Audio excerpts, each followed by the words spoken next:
Never in my life have I worked for a place that was interested in who I was beyond my resume. It was mind-blowing that they actually wanted to know about my past. They wanted to know about the things I've been through and the things that shaped me with who I am today. Why do I work at RI? Because I love the fact of helping people. I actually have 16 years in recovery, and it's another way of enhancing what I know and supporting people by what I know, letting them know that if I can do it, they can do it. It enhances my life, and it was such a great opportunity to work with others. Being an individual in recovery and knowing the need for the services, it's just amazing. I've worked a lot of jobs, and it's just so interesting. I find myself so lucky to be able to wake up and say, oh man, I get to go to work. Not I have to go to work, I get to go to work. It's just really cool to be able to wake up and not really know kind of what to expect, not really know who's going to come in, who I'm going to be able to make an impact with, but also who is going to be able to impact me. It's really, truly rewarding, and I just feel so lucky to wake up and say I get to go to work. If anything, is the most important thing to me is understanding my role as a peer support. I'm a support. I'm not a mentor, I'm not a professor, I'm not a clinician, I'm not a therapist. I am a support. Seeing people transition from crisis and addiction and homelessness to being successful, having careers, having a place to stay, no longer being dependent on drugs or alcohol or the system. That's why I work here. So many people are walking around today wondering if they're too far gone to be loved, if it's too late to turn back and become who they were always meant to be. And I was one of them. And so what peer support did for me was someone walked with me, they walked along me, they supported me, empowered me. And so it means the world to me that I get to do that every single day.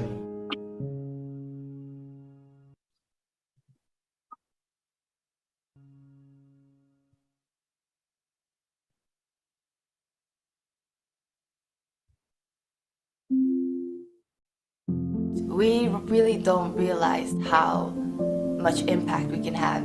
It's all about recovery.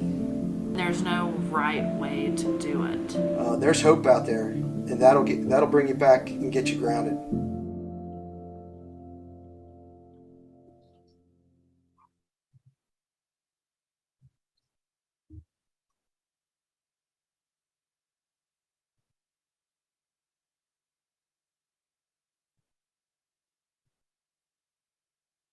Good morning, RI family. I am excited today about our annual leadership retreat. My name is Natasha Hughes, and I bring you greetings from the first state in Delaware, and where it's rainy today. But I'm excited about our next 2 days. I'm joined by my co-hosts here for today, Courtney Mullins and Miss Julia Neal. Can you guys wave and say hi to everybody? Good morning, everyone. I'm super excited to be part of this with y'all today. Absolutely. I'm excited too. So listen, we have a power-packed next 2 days for you guys in our annual leadership retreat. So for those of you that are new to the RI family, this is a time each year that RI sets aside to meet with our leaders, and it's a period of 8 hours a day where we get poured into, we get fellowship, we truly live the RI way with education, fellowship, and fun. So listen, during these next 2 days, I want you to make sure that you use your emojis. I want you to interact with us in the chat. There are going to be some giveaways at the end. Please put your questions in the chat. We're going to be monitoring that. Use your emojis, your clapping hands, your hearts, your likes, and all of that, all of those things. I'm really, really excited about the next 2 days in the retreat. How about you, Courtney and Julia? I'm excited. I'm jacked. I'm looking for the opportunity just to be inspired. Yes, jacked. There's no other way to describe it. It's going to be an amazing 2 days, and I'm so looking forward to it. Yeah. And Julia already said she was excited. if Vincent's around, no push-ups, but maybe Courtney is interested in doing those. But no, it's going to be exciting. This is always a really wonderful opportunity for everyone to kind of take a pause on our day-to-day. I think it's very challenging sometimes for us to feel like we can. And this is the opportunity and the time where we're giving everyone the permission to do that so we can get together and really have that camaraderie with each other. Absolutely, absolutely, Julia. So listen, be sure you ask questions, make your comments in our Q&A section, be entered for our daily drawings, and we want it to be interactive, right? Every question is important to us, and this is a time, again, that we come together to fellowship with our families that are in other places. And I'm hyped about that. So again, I'm going to be monitoring the Q&A, and we will get to your questions as best we can today. Please, I know some of us are still delivering our outstanding services on the unit, but please remind your teams to log in to put it up. I know in Delaware, they have it up on our big screens, actually. So the teams, as they're working, right, they can interact with that. So I'm really, really excited about that. All right, so as we move into our day one here, I just want to share that we know that leadership is about influencing and maximizing people toward their common goal. And our CEO, Mr. David Covington, does exactly that. To be such a strong leader over the past time of the pandemic, right? He led us through that storm, and RI is still standing strong, delivering services to the diverse populations we serve with excellence. So RI family, please help me in introducing Mr. David Covington as he brings us RI State of the Union.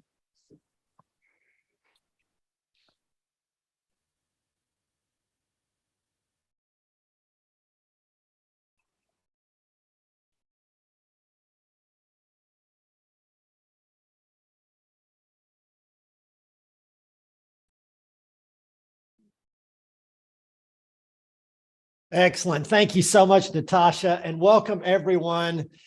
So glad that you could all be together with us today. And, we have gone now, as Natasha said, we've gone from many years of in-person leadership retreats to having 2 years of virtual, to having another year in person, and now we're back to virtual. So hopefully we'll be back together in person this coming year. So that we can have an opportunity to thank each of you for the amazing work that you do every day, supporting individuals who are in pain, are struggling, and trying to get back on that path. So the sort of theme for this year is hashtag 9885 lanes. And I'm going to talk a little bit about this sort of dynamic tension between the foundation that we have to have, the right foundation, the strong base in order to launch, and the work that we're doing to change and grow and impact services throughout the country. So, and frankly, throughout the world. Chris Bartz, are you with us today?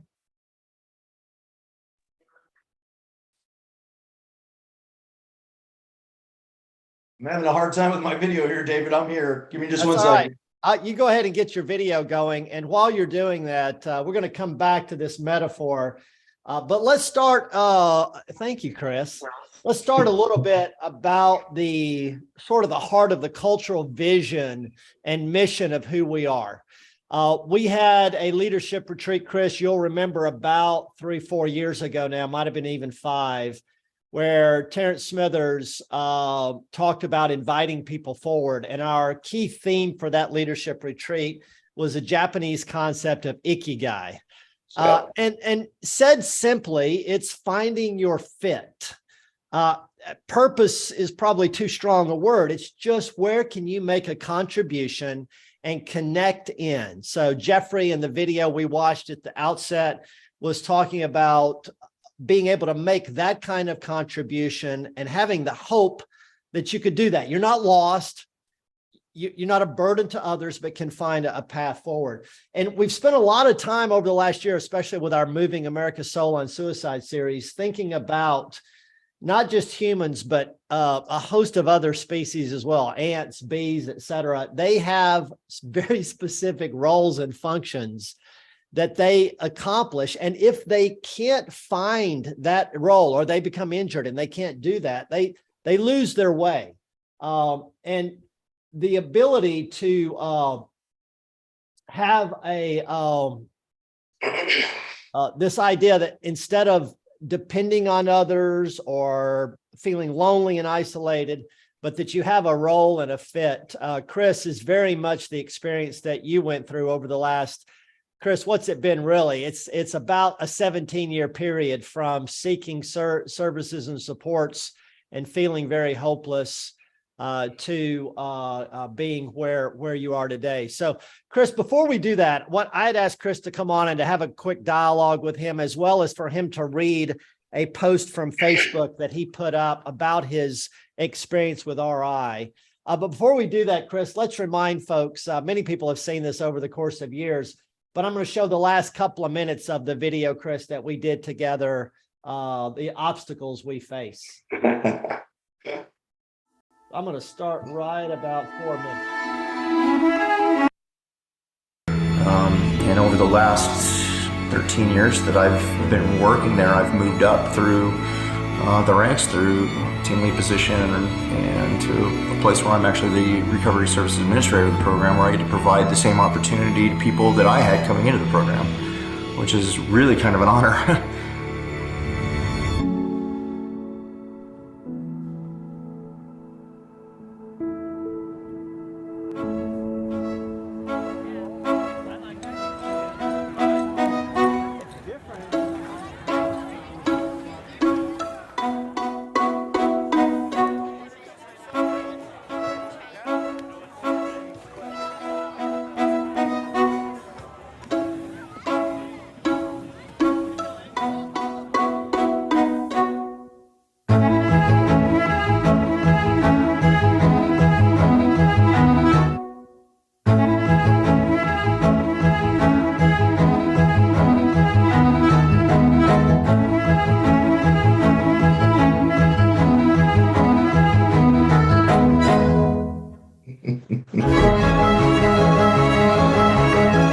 I'm not encouraged by going to the gym and lifting weights. It's to me, doing the kind of training that I'm doing is because of the obstacle course racing, and the obstacle course racing helps me not feel sick.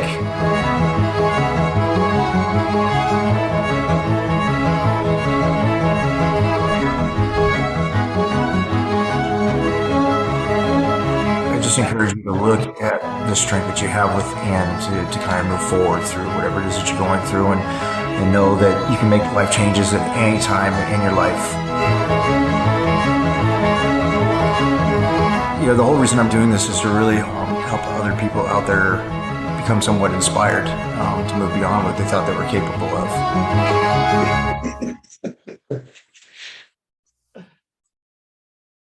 Pretty cool, Chris. So, you know, I'm not sure if that's a metaphor for the last 2.5 years of the pandemic, but, you know, we actually, the very first film crew I talked to asked me, okay, so we're doing the Spartan race. It's like a metaphor for Chris's recovery journey. And I said, yeah, I don't know about that. It's just really cool to do the Spartan race with him. But Chris, talk about this last 17 years. And why don't you start with reading what you wrote on Facebook? All right. Well, let me just first say, you know, how much I appreciate being here today with you guys again. It's, you know, and it's a real honor to be here at the kickoff of your guys' retreat. So thank you so much. So it says 17 years ago, I walked off the street and into RI International, then Meta Services. I was homeless, jobless, stuck in my addiction again, and totally without hope. Little did I know how much my life was about to completely change. Their approach was simple. They focused on what was strong, not what was wrong. They looked for the parts of me that were well and pulled those forward. They pointed out strengths in me that I couldn't see. I was validated for feeling and acting the way that I did about so many things over the years, but I was challenged to lay it all down and become the driver and the author of my own recovery. I began to see myself differently. I was flawed, but not broken. redeemable, not hopeless, and I possessed strengths and resilience I could use to build a better life.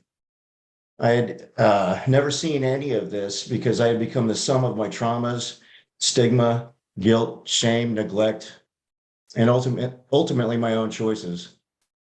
It was really the first time in my life that I felt hope as strongly as I did, and a belief that I could coexist with my past and not have to escape it. My experience there was like anything else I had ever gone through and was completely transformative. It had such an impact, and it was so life-changing that I felt I just had to be part of creating the same opportunity and experiences for others. I started working within the same department that I came through, and over time, I moved through the ranks and ultimately served as the director of Arizona Housing. And during my tenure there, I've had the honor and privilege to work with and learn from so many amazing people. I've had the chance to lead dynamic teams, oversee amazing programs, and have seen the most tragic and incredible parts of people's lives throughout the years. It's impossible to quantify the impact it really makes when a life is saved or transformed, because the ripple it has could last lifetimes and affect countless people. I'm so blessed to have experienced this myself and to have watched it play out in the lives of the people that we served. RI has been such an incredible company to work for. I could have retired there, but I was offered an executive position and an incredible opportunity to work with people who are reentering society from prison. This is a population I'm very passionate about and have always wanted to work with. The last few weeks have been pretty emotional as I was finishing up and saying my goodbyes, but I'm so excited to begin this new chapter. Much love to my RI family.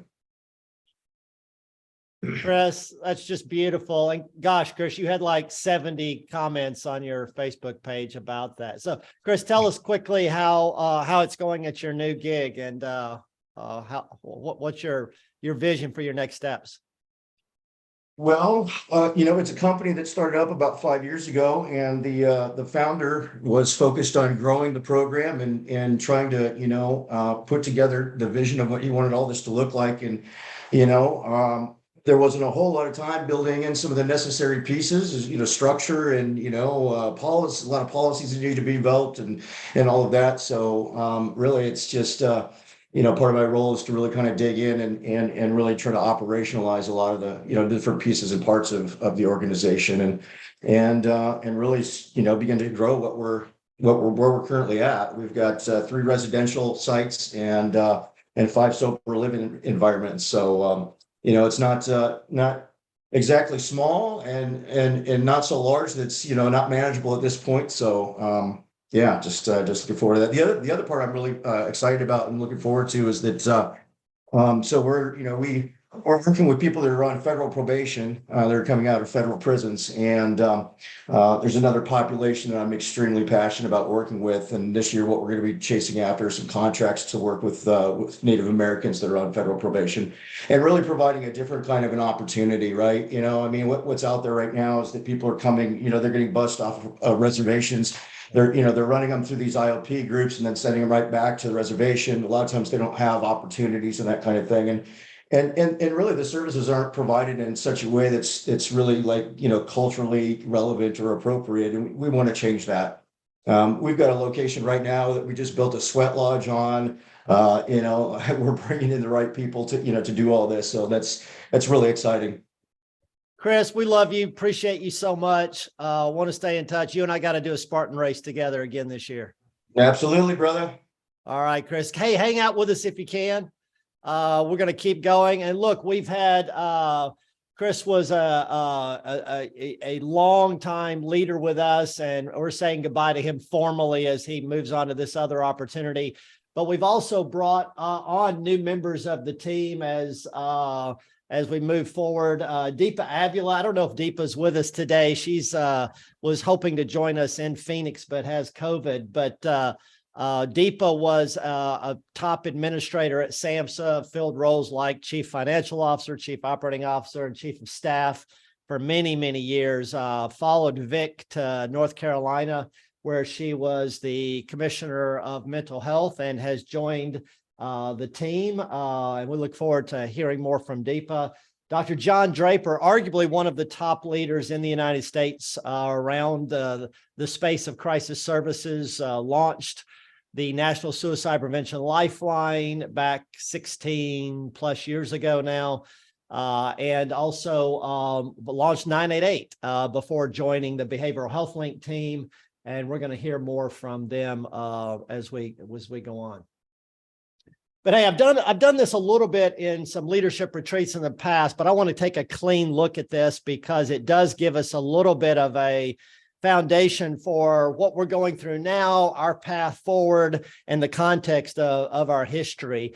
The company's 30 plus years old now, so we're going to look at the last 3 decades and take a quick look at the decade forward. So in the 1990s, Gene Johnson, who had grown up in the civil rights of Chicago in the 60s, had marched with Black Panthers, had worked with a rainbow coalition of folks, and came to Phoenix, where he was involved again in street ministry from the standpoint of behavioral health and substance use. Worked with Sandra Day O'Connor at the time, had worked with the health department. And in 1990, forms what was then, you heard Chris reference, Meta Services, out of his garage in Mesa, Arizona. And the company very quickly moved into the space of crisis services. At that time, operated 3 of the major crisis facilities in Phoenix, not only the flagship program that launched in 1996, our Crisis Recovery Center out in Peoria, but we operated mobile crisis services, and what became the Urgent Psychiatric Center in Central Phoenix. We also operated one of the detox centers at that time. But it was really what differentiated the company early on was not the crisis services it was providing, but it beginning to lean into this idea of peer supports, recovery, and psychiatric rehabilitation. Gene heard a lecture from Dan Fisher with the National Empowerment Center about the concepts that Chris was talking about of what's strong, not what's wrong, and really that everyone should be looking at hopes and dreams and focusing on a path forward to achieve those objectives. And so by 1999, we're pushing forward the concept of a peer support specialist and integrating those individuals into all of our teams nationwide. So that first decade, we were growing, but we were just in Arizona, about $10 million in revenues. That pushes us into the 2000s. And by 2002, all of that fusion, if you will, of crisis and recovery begins to birth the idea of the living room and our focus on healing, welcoming spaces, a dramatic reduction or elimination of concepts of seclusion and restraint. Referring to individuals as guests, all of that is taking germination and beginning to have both a national and international impact right out of that first 10 years. By 2006, we want to make a real commitment to that culture of hope and of opportunity, and we changed the company's name from Meta Services to Recovery Innovations, Inc. And again, this formal focus on what's strong, not what's wrong. And by 2009, we see the beginnings. Now, we had been providing consulting and training and even flirting with a number of states. But by 2009, we're beginning to move tangibly and materially with programs first in North Carolina and shortly thereafter, Washington State and California and Delaware. And so after 19 years, almost 20 years, the company begins to expand into multiple states and starts to grow into that $20–30 million in revenue and expand its employee base. And the other thing that happened in 2009, right at the period of time that we were really expanding and growing, was the Great Recession. So we went through one of the most significant economic downturns in the country's history, right as RI is expanding and growing. So 20 years, now we're starting to move with a very difficult to manage national footprint of the four corners, Washington State, Southern California, Delaware, and North Carolina, as well as our home base here in Arizona. The next 10 years, we began to build on that base. And in 2013 was the first time RI and Behavioral Health Link came together around the most robust and integrated opportunity for crisis care we'd ever seen. So Governor Hickenlooper and the Colorado legislature decided they wanted a real crisis continuum from the call, text, chat hub to mobile crisis services and crisis stabilization in facilities, as well as peer and crisis respite across the state. It was an enormous opportunity.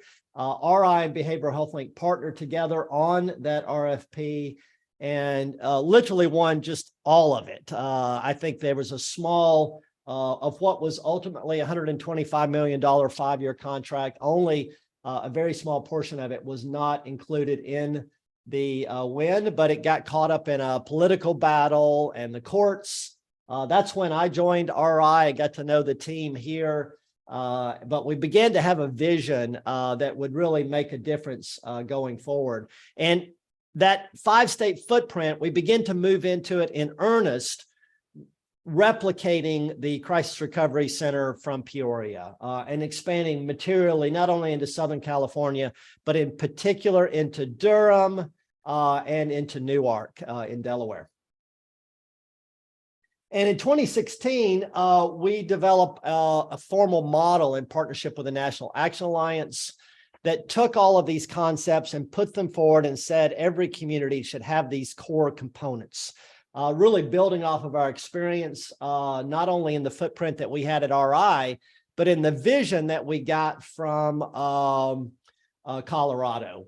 And so we published Crisis Now, Transforming Cares Within Our Reach, and began to see that really take hold and move forward. You see on the screen Tom Betlock, who was the Medicaid director here in Arizona for years and became part of that team, helping us talk about that model and move that forward, not only nationally, but even internationally. That began to have an impact. And in 2017, went back to that relationship that we had in 2013 with Behavioral Health Link and the board of directors of RI and the partners at Behavioral Health Link, seeing the strategic alliance across these different lanes of call, text, chat, hub, mobile teams, and crisis software. So for those 10 years, we were just in that 5-state footprint.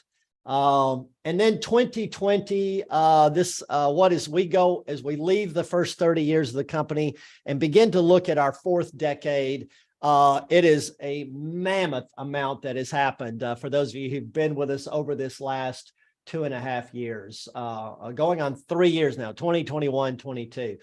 First, the SAMHSA national guidelines. So we had for decades looked to a national set of expectations around what those core crisis elements should be.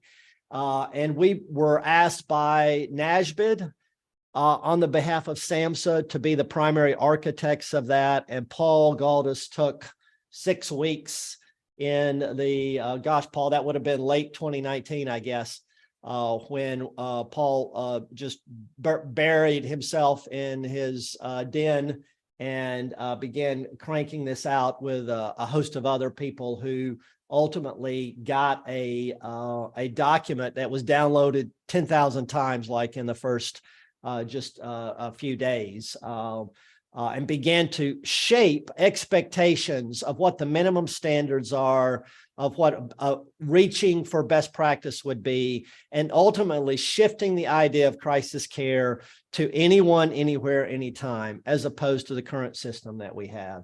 And it really began to catapult RI, which had already been internationally recognized for our work in peers and recovery, and begin to put us as one of the dominant forces in helping shape what a vision could be like of a new next generation crisis system.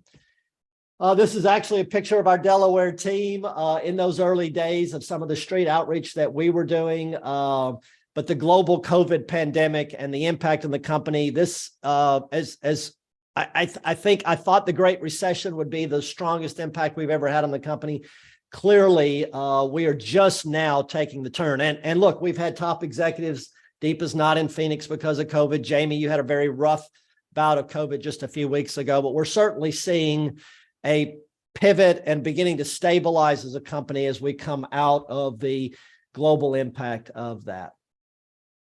And then also in 2020, we saw with the murder of George Floyd and a national reckoning and discussion of race and equity and our own efforts around diversity, equity, and inclusion, our own leadership council, as well as hiring our first chief equity officer in Vic Armstrong, and the work he's now doing with Strong Talk. And I'm going to bring him into this call a little bit later on.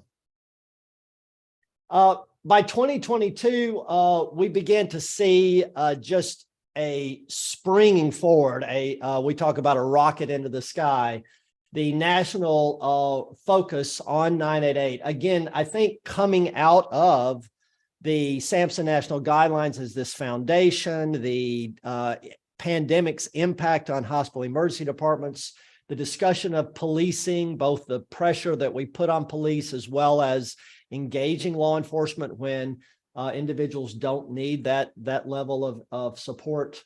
The national engagement of this just became a wildfire. And we launched a formal crisis calculator. If you've never looked at the calculator, it's at calculator.crisisnow.com. We formalized a tool we'd been using for many years, but put it out into a much broader perspective with a formal map that you can click on, and really began to be used by legislators and policymakers around the country. And we've been hosting this Crisis Jam, this SAMHSA learning community for a couple of years now, but it really hit its stride in 2022 with 60 national, I think, Karen, 70 national organizations now. And our top event so far was the launch of 988 on July the 16th. We had that Wednesday, July the 13th. We had 425 people join as Assistant Secretary from SAMHSA was our featured speaker. And at least that many people, over 400, have watched that same session on YouTube since. So our outreach of that learning community continues to grow. And the attention around 988 going live, it's hard to imagine. 40% of Americans in a survey recently are already saying they know about 988.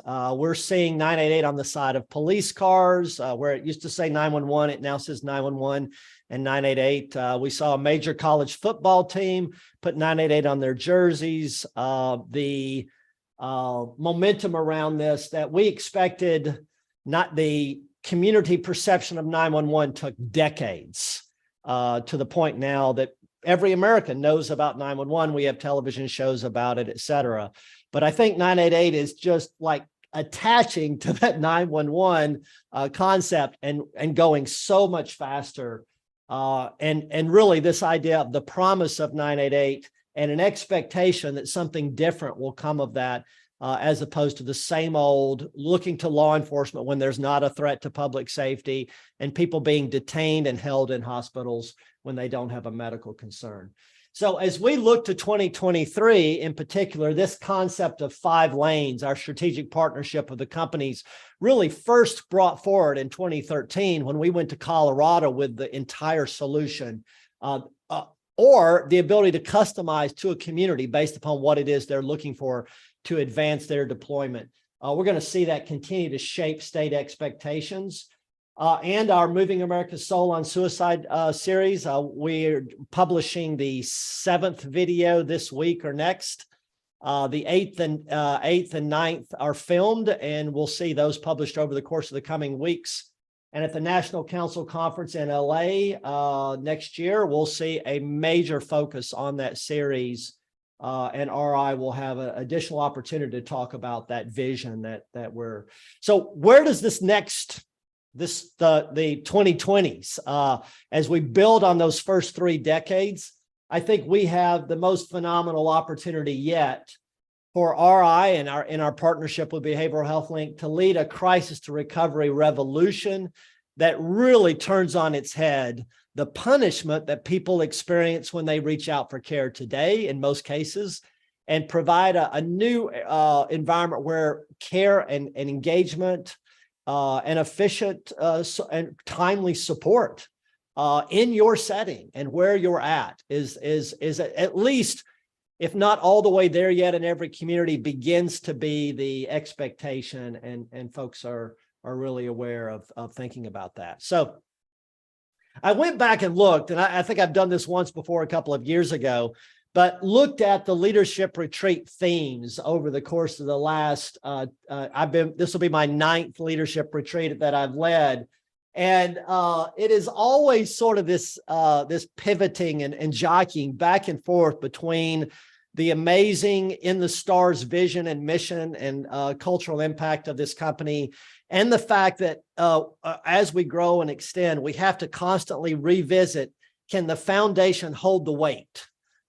Is the platform for the rocket stable?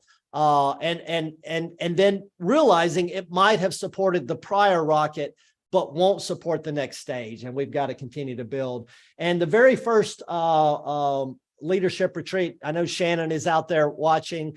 Shannon, in 2014, it really was about the business foundation.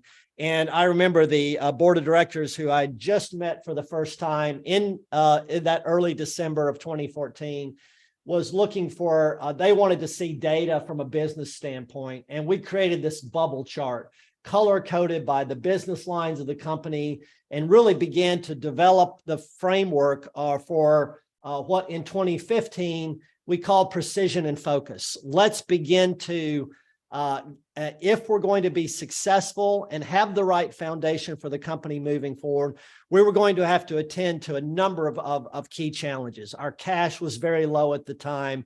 We had not had a history of profitability in the company. And so we hadn't invested in our employees. We hadn't invested in the infrastructure. We didn't have a meaningful use certified billing engine for our electronic health record, which was required by our contracts. And so in 2014 and 2015, we had to really focus on the platform, on the foundation of the company, and begin to back up and let's concentrate on our existing services and providers and funders, and lay the foundation for future growth and development. In 2016, this is President Obama on in the seat of that bus, and we asked the question, what if we don't move to the back of the bus? And really leaned in to concepts of recovery and hope and opportunity. In 2017, we were focused again on the joy in working together as a team, one dream, and RI Connected was our theme in 2017.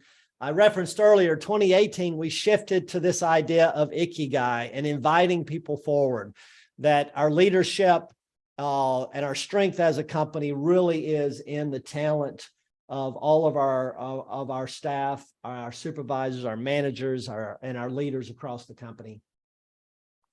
In 2019, Lisa St. George, Dr. Chuck, and others began to codify that culture and that fusion of the business integration and platform with our values and the way that we do our business in the RI way, and continue to build on that foundation. In 2020, this is what we do, back to that crisis base, and in that first year of the pandemic. 2021, strongest together.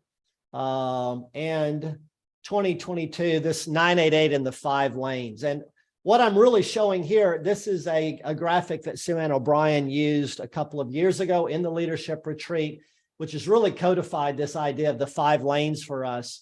But the 3 core services of Call Text Hub, of mobile crisis and crisis receiving, as well as the software platforms that communities across the country can use to shape these expectations and this new vision of crisis care, and the consulting and training to handhold them through that, with RI providing the crisis receiving facilities at Campus of Connection, and the consulting and training and Behavioral Health Link doing the more community facing Call Text Hub and mobile crisis, as well as that software solution. So let's talk quickly about this 988 5 lanes again. The current situation where if you reach out for care, there often is going to be the case that you're going to wish you hadn't. in the worst day of your life or the worst day of your year, you land up in a small room with no windows and fluorescent lighting, and you're stuck there. You can't get out, just waiting for help for days on end in a hospital emergency department. In many cases, strapped to a gurney or handcuffed to a gurney, not because of the risk, but because they just simply don't have anywhere else to put you. And this is the Supreme Court ruling of Washington State in 2013 and 14, talked about how frequently that occurs. Or worse yet, you've got law enforcement handcuffing you in the back of a car when you're not being arrested, and they're at your home.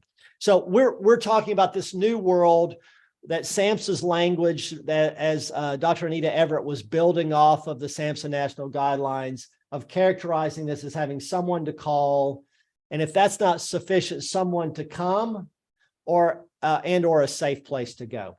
So these call, text, chat hubs that we see, like Behavioral Health Link, which are characterized by not only a caring engagement and a focus on holding that person's hand through to that next level of support, and they're on their road to recovery, but also using the technology to manage all that in a way that you can handle it. And then if we're not going to send law enforcement, we're going to have the resources of these mobile teams that can go out like two old friends to a person's home, a person with lived experience, a peer, a social worker, a counselor, meeting them in their kitchen or on the street. And for those individuals who need something more, a crisis recovery center, a crisis receiving center that is immediately accessible to law enforcement and has that dedicated focus so that we get out of the psychiatric boarding and unnecessary incarceration that we see, but also is characterized by the healing spaces of that living room model and our peer first, peer last approach, where it is an entirely different experience, which is what was so transformative in Chris Bartz's life and so many of our team. And we've continued to expand these programs, team, throughout the pandemic, and now find ourselves in this 8-state footprint, expanding not only from the key programs that we had before, but the newer programs. Here is Parkland, that was launched during the pandemic, Baton Rouge, which was launched during the pandemic. So I've got about 10 minutes remaining, and I want to lean into 2023 and going forward.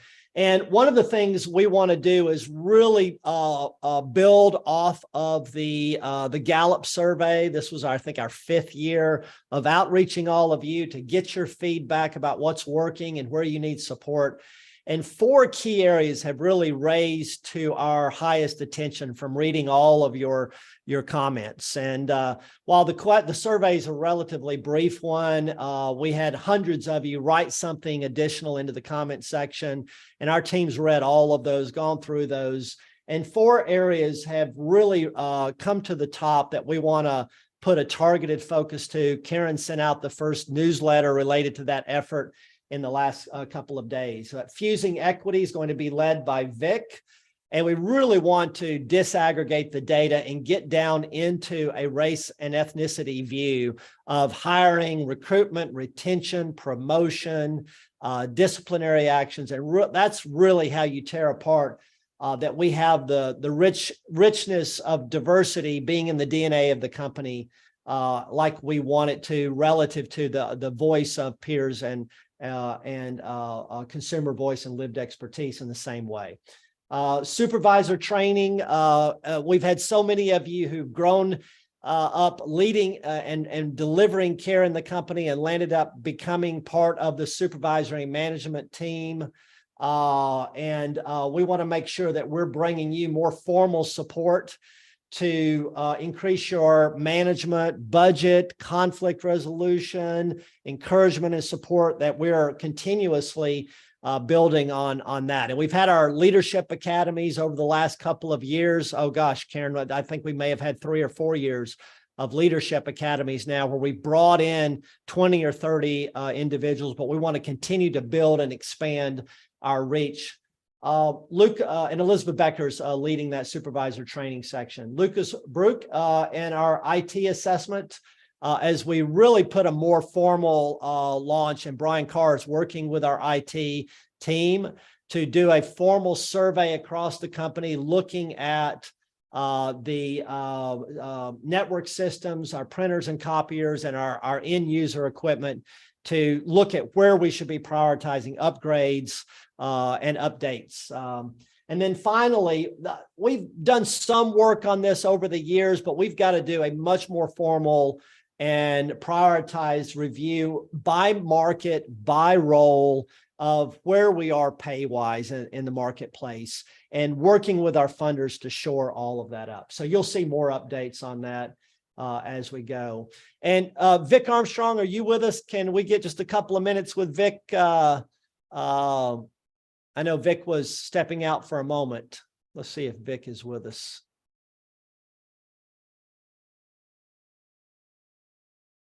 Karen, if we can just text Vic to jump in when he joins us, and I want to hear a little bit from Vic. But we started this segment in the Crisis Jam on a weekly basis where it's a few minutes with Vic Armstrong, which we're now calling, actually, Karen, I believe it's a few minutes of Strong Talk.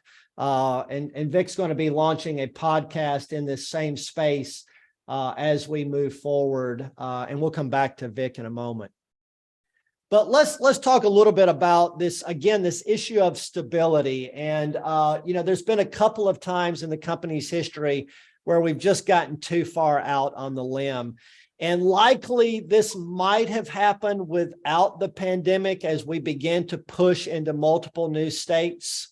But actually, I see Vic joining us. So Vic, let's do a quick minute on your work with the DEI Leadership Council and your thoughts on the podcast going forward. Yeah, thank you. Well, first of all, as far as the DEI Leadership Council, I want to give all the credit really to the leaders of the council, Akemie and Kerry, who really do the heavy lifting, but also just want to commend RI for the investment in DEI and the DEI Council over the last couple of years. I am extremely happy to be working with the DEI Council. One of the things that we've been doing is really trying to think about how do we take the work that we're doing in the DEI space and really make it resonate more with people on the ground. So we've revamped it a little bit. You'll be hearing more about that going forward because we want to make it, we really want the DEI story to be told from people who are doing the work and for it not to appear to be something that's top down. In terms of the Strong Talk and the podcast, one of the things that we've had a lot of conversation about, David and myself and some of the other leadership, is just making sure that as we are moving forward, whether it is the work of RI in earnest, or whether we're talking about the broader 988 work, that we are including the lens and the voice of equity. And so David approached me a couple of months ago, probably, about thinking about how we can begin to really incorporate that voice in our Crisis Jam, and how we can just broaden that footprint of RI in the equity space. And the more he and I talked, we talked about having this podcast. We eventually came up with the name Strong Talk. Karen and Kristen and some of us talked about it, and we came up with this name Strong Talk. And I liked it because it is a little bit of a play on my name with Armstrong, but it's also because it is going to be a space designated for talking about equity and access, and really tackling some difficult conversations about how we build a more equitable behavioral health space going forward. So stay tuned for the podcast. We have been doing snippets of it during the Crisis Jam, but I'm just extremely pleased with the direction that we're heading in. And as much as anything else, I'm pleased that as we look at how the footprint of behavioral health, and particularly services for people who are experiencing mental health emergencies, is going to look going forward, will in large part be influenced by the work that we're doing today. Great, Vic. Thank you. And Vic, you and the board of directors, we had discussions of these issues back some years ago when you were with us, but to see them materially moving forward is really gratifying, and appreciate your leadership and work with everyone in the DEI and the rest of the company on this. So look, in the last couple of minutes, we got out on the limb pretty far in 2014-15. and had to really focus on getting back to the foundation, a strong foundation that would support us going forward. And we've had to do that again over the last year in particular. And, I actually went back and I found, Shannon, in that 2014 leadership retreat deck, a couple of slides that are exactly the same thing we're having to lather, rinse, and repeat right now. We were so focused on new startups that we just got too far out on that limb in 2014. It really started in 2009 and 10, 11, and 12 during the recession, economic downturn, pressure on budgets, and we were expanding. And we saw the same thing happen in 2020, 21, and 22.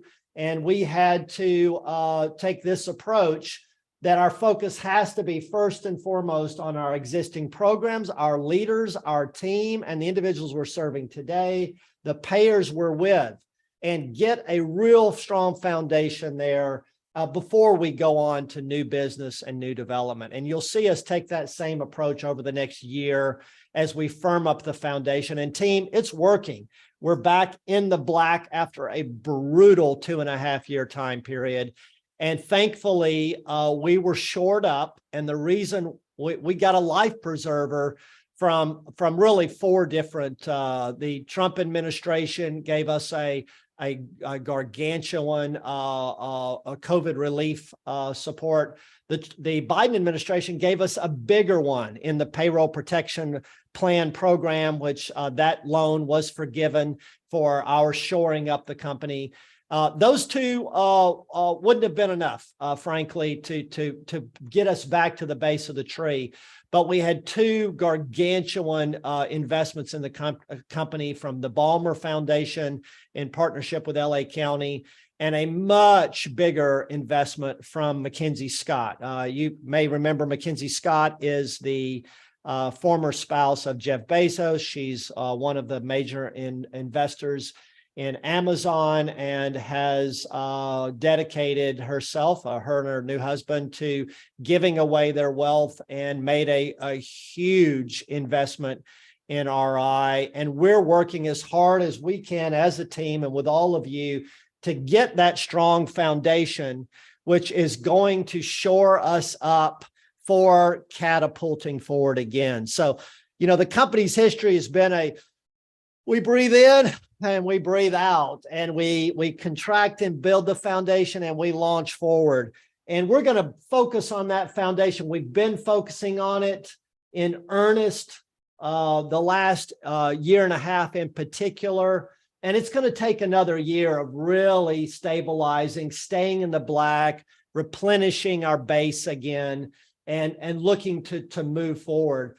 But our ability to shape the national dialogue, even international dialogue around crisis care and recovery through our consulting, our training, and our software platforms, all of that continues to move forward as we continue this growth and this round and round. But I just want to thank each of you. It feels like this is finally the moment that we're going to leave to a new era, pushing COVID and the pandemic and the financial heartbreak that so many companies went through in this last 2.5-year time period, and begin to look to the future, the promise of 988 and the next step. So thanks to each of you for all you've done during that time period, the number of you who've stretched and reached on those third shifts and holiday shifts and short staff shifts over the last 2.5 years to hold things together and ensure people got the care and support and collaboration they needed to go forward has just been beyond phenomenal. And those ripple effects Chris Bartz talked about are tremendous. So excited about this 2 days together with all of you. Thanks so much, Natasha, for those of you who are hosting today, and to Karen Jones and the entire team for supporting all this. And please follow us at riinternational.com/retreat if you're not already, to see the next step. So Natasha, back to you for a moment, and then we'll introduce our next speaker. Outstanding. Thank you so much, David, for that State of the Union address. Really, really excited about where we are going in the future.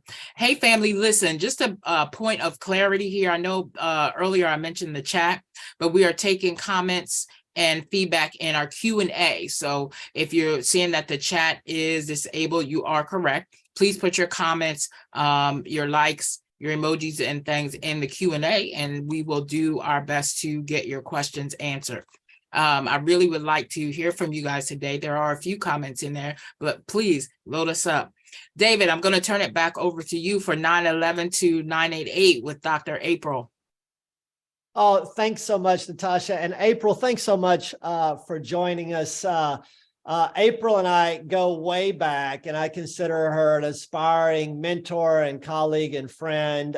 There likely would be no behavioral health link and Crisis Now vision without April. April is one of the world's leading disaster mental health crisis response innovators and pioneers. And we got to know each other real well during the Hurricane Katrina disaster, when one of the major crisis call centers in New Orleans, Violink, was just abandoned. The center in Baton Rouge was overwhelmed. Behavioral Health Link, along with centers across the country, were sending staff to Baton Rouge. The huge center in Houston went offline as 400,000 people were going to Texas, and the Astrodome was being used to house people, and over 110,000 evacuated to Atlanta and the surrounding area. Behavioral Health Link was using the National Suicide Prevention Lifeline as a FEMA-funded state overflow for crisis care, and April was just an indispensable resource and leader during that time as states like Georgia around the country were trying to work with not only the launch of the National Suicide Prevention Lifeline, which was just a year old at that point, but also, and I'm sure, April, that experience, as profound and national as it was, I'm not sure that was more complicated or sophisticated or of a weight compared with 9/11. So we're so glad you're here, April. Thank you so much, David, for that introduction and for all of your work and everything that RI is doing. You're incredible. And I was excited even to listen to all of your history and where you are now. It's incredible to land where we are now. It's just, to me, it seems like a dream, and kind of odd for me to be the person talking about it when this was a 20-year dream of Dr. John Draper when we first started working together back in 9/11. So it's a privilege to be here. Thank you, David, and thanks to everyone who's been really just holding everything up through many years of terrible, terrible increase in mental health needs, especially with the pandemic, as well as the horrific numbers of disasters and mass violence events that we've been experiencing. I'm going to share my slides. I think, Natasha, I need to do that, correct? Yeah. Yes, our media team will help us with that, Dr. April. Yes, you're sharing your slides, Dr. April. Okay, great. Let me share my screen and pull up my slides. And it's interesting to hear David talk about, 911, because it's just such a key to what's going on. I have to add that previous to running the 9/11 program in New York, when the towers came down, I had worked in the back wards of several New York psychiatric hospitals, and I actually worked in the building that was used to film the Snake Pit, the 1930s or 40s, I guess it was, movie about what it was like being in a psychiatric hospital at the time. And it certainly didn't look anything like what we saw just now that David showed. Let me pull up my slideshow and start from the beginning here. We've come a long way. I believe that we still have a long way to go, because we'd be surprised, or maybe those of us here on the call wouldn't be surprised, but many people still perceive mental health services as somebody who pulls up in a white van and pulls out a white jacket and ties it around somebody and throws them in the back of the van and takes them to a horrible ward and leaves them there for the rest of their lives. It's incredible how the stigma is still very, very strong. But one of the things that we did, and why we're talking about from 9/11 to 988. One of the things we did in 9/11 that has brought us to where we are today is that at that time, we launched one of the actually largest mental health information campaign in the history of our government services at the time, the Substance Abuse and Mental Health Services Administration, through our association with what was then the Mental Health Association New York City, and is now Vibrant Emotional Health. Mental Health Association New York City worked with Project Liberty, the 9/11 response, behavioral health response to the 9/11 event, because so many people were distressed throughout the country. This wasn't just a Northeast event, a New York event, or even a tri-state event. We were getting calls actually from all over the country continuously as well as internationally. And so the Mental Health Association became our crisis hotline. LifeNet was the number at the time. And they also helped us to develop and launch this information campaign that was anti-stigma focused.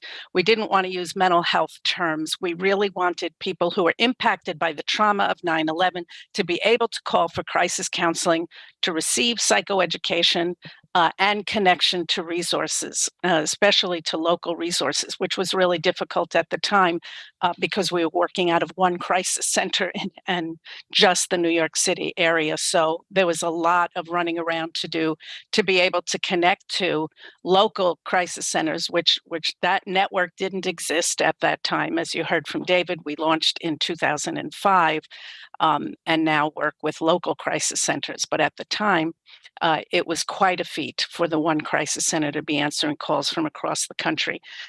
This became a theme of the Mental Health Association New York, Dr. John Draper in particular, that we needed to have services that could respond to all kinds of events, crisis services specifically. So here we are 20 years later. Vibrant Emotional Health with funding from Congress, and continuous support from the Health and Human Services Administration and the Substance Abuse and Mental Health Services Administration has launched in late July 988 Suicide and Crisis Lifeline. We are on the same network that we used when we were known as the National Suicide Prevention Lifeline, which, as you know, but as David mentioned, the connection with 911 and the anti-stigma focus on, if you had a medical or physical problem, you could call 911. And now you can call with a mental health crisis, not just a suicide emergency. You can call 988. And it's been incredible how everyone already knows 988, or we're hoping everyone already knows, but certainly a huge swath of the population does, and we haven't even really launched a large campaign yet. But what we did learn from the 9/11 campaign was that people actually paid attention to the advertising that was not stigmatizing to people in mental health crises. That we saw thousands and thousands and thousands of calls, and we got all kinds of feedback from people as to how helpful this was and how comfortable and safe they felt calling free and confidential crisis services. Just to show you a little bit of an example of some of what our subway and bus campaigns were, these were posted everywhere all over the tri-state area. As I said, it was a New York number that we used, LifeNet, but you could call from anywhere in the country and get through. And we certainly saw lots of calls from the local tri-state area, Connecticut, New Jersey, and even as far as Massachusetts, calling it a lot, but other parts of the country as well. These are stories, right? We knew even then that the lived experience and the voices of those who actually had the experience were going to be what spoke to people more than anything else. We launched the campaign actually in 27 different languages. And not all of them were in bus and subway notices, but they were an information website, social media, which was not very strong at the time of 9/11, but beginning to be utilized, and through the individual, the 200 agencies that were working with us to respond. But we also put out a campaign of the stories and pictures that really portrayed how people were feeling and trying to reduce the stigma and bring this to the level of everyday people who are experiencing this crisis. And this was really what was so successful. People could relate to this. We didn't use mental health language. We talked about crises. And that we could provide support and help. It was an extraordinary campaign. At the time, we spent over $5 million, which was something that had never happened previously. I want to show you here too, we did launch 5 commercials that were on real-time TV. These were very successful. I didn't want to show them here today because it's a kind of a fuzzy, it's an old video. It's not what we use now, and it's not digitized the same way, but I wanted to remember to point out we had commercials that were focused on special populations that we knew might have more of a risk of experiencing a problem. So we focused on parents caring for children. We focused on the responder population. Obviously, that was significantly traumatized, both shared trauma and secondary trauma population, as well as the direct impact of the 372 losses in the responder population. We focused on the seniors and then the general population, and 2 Spanish commercials as well. These were shown on regular mainstream television, part of the large campaign. And again, my office, I actually, at one point, I think I stopped probably after the first year, at one point had 4,500 email responses from people who said, you know, this was really helpful, or I didn't feel alone, or I wasn't afraid to call, and I felt like I could reach out. So clearly they felt safe with this type of advertising that allowed people and pointed people to a crisis hotline. And so we brought that to our work with 988. We see this as mental health, a safety net to help reduce suicide and address people in mental health crisis, right? People who may not need to enter the mental health system and don't want to or cannot, for whatever reason, go through that process, even if they needed to. We see the 988 service as being able to provide a pathway, either to direct service on the call, the chat, or the text, or the connection to other services that they might need. Anyone in the US and the territories can have access. For suicide prevention, I always say this group, as you all know, this group in the 988 network are some of the most highly trained and skilled folks in suicide prevention, right? I went through a lot of schooling as a clinician and even received a clinical PhD, which is unusual in my field, and was never even offered a suicide prevention course. Never mind did we really talk about suicide prevention. So what you see in the 988 network are an extraordinary group of people who are probably the most qualified to be able to respond to suicide and crisis calls. Our tenants include a number of things from, as I just talked about, public awareness and engaging others who work in this sphere. So we'll be doing our public awareness campaign. We're working very, very closely with 911 and other entities, as David mentioned, like the police, other law enforcement agencies, to work on how does this flow happen when somebody does need more than what we can offer on the lifeline. We continue to look at self-help and self-efficacy as a very strong way to work with individuals in crisis. How can they feel comfortable and know and have the confidence that they can help themselves? Also, how can we help them to develop good skills and build resiliency, those 10 or so different characteristics that we know we can teach people to build their resiliency? We want people to be able to get to wherever they need to go through 988. So accessing the different modalities, they can get on to a chat, a text, a call, and those who are deaf and hard of hearing can get onto a video phone. We have also worked very hard with this grant from Congress and HHS and SAMHSA to increase are timely responses. So we have significantly built up staffing and backup centers. The majority of the monies we received are being aimed at going to the crisis centers who've never been fully funded previously to do this work. We are working on different types of tailored support, whether it's your frequent callers or those who have functional or access needs, and the different cultural ways that people need to attend to calling, right? If they trust a government agency enough to call, and what types of needs are. How do they understand crises? How do they understand health and mental health? So we've lots and lots of work to do on personalizing their experience. We are working with best practices in the field, bringing those in line for all the centers who work with 988. We are now in the position to be able to say that we mandate specific best practice training.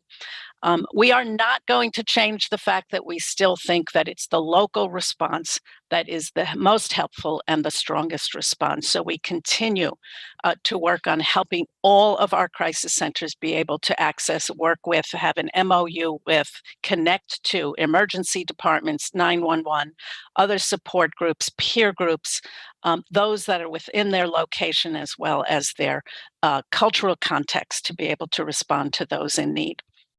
And of course, as you heard David say, connecting to other public health and safety services and expanding the ability to be able to do follow-up, which we know takes a lot of time and energy. We have to deal with issues of confidentiality and accessing information that allows us to do follow-up. So there's tons of work that goes into making this a very comprehensive service, as you can see. And I'm going to back up a little bit, not only in time, as I did talking about 9/11, but now to back up and say, well, what is 988? What happens when you call the number? We've worked very, very hard to make sure that we're looking at best practices so that when people call 988, they will get a recording. We've tried to get this down to a little less than 45 seconds because we know we can lose people in the time that they're hearing an automated message. But it welcomes them to calling 988. And then immediately in Spanish says that they can press 2 to be able to reach a Spanish-speaking center. We have shored up our Spanish services so that we have more services available directly in Spanish, not only for calling, but also for texting and for chatting. And there's lots of nuances which are very interesting because a lot of people for whom English is not their first language will still do a lot of texting in English. So it's very interesting. There are a lot of different nuances there to learn, and the crisis centers have been aware of this for a while. And so they're really refining how to offer the different modalities.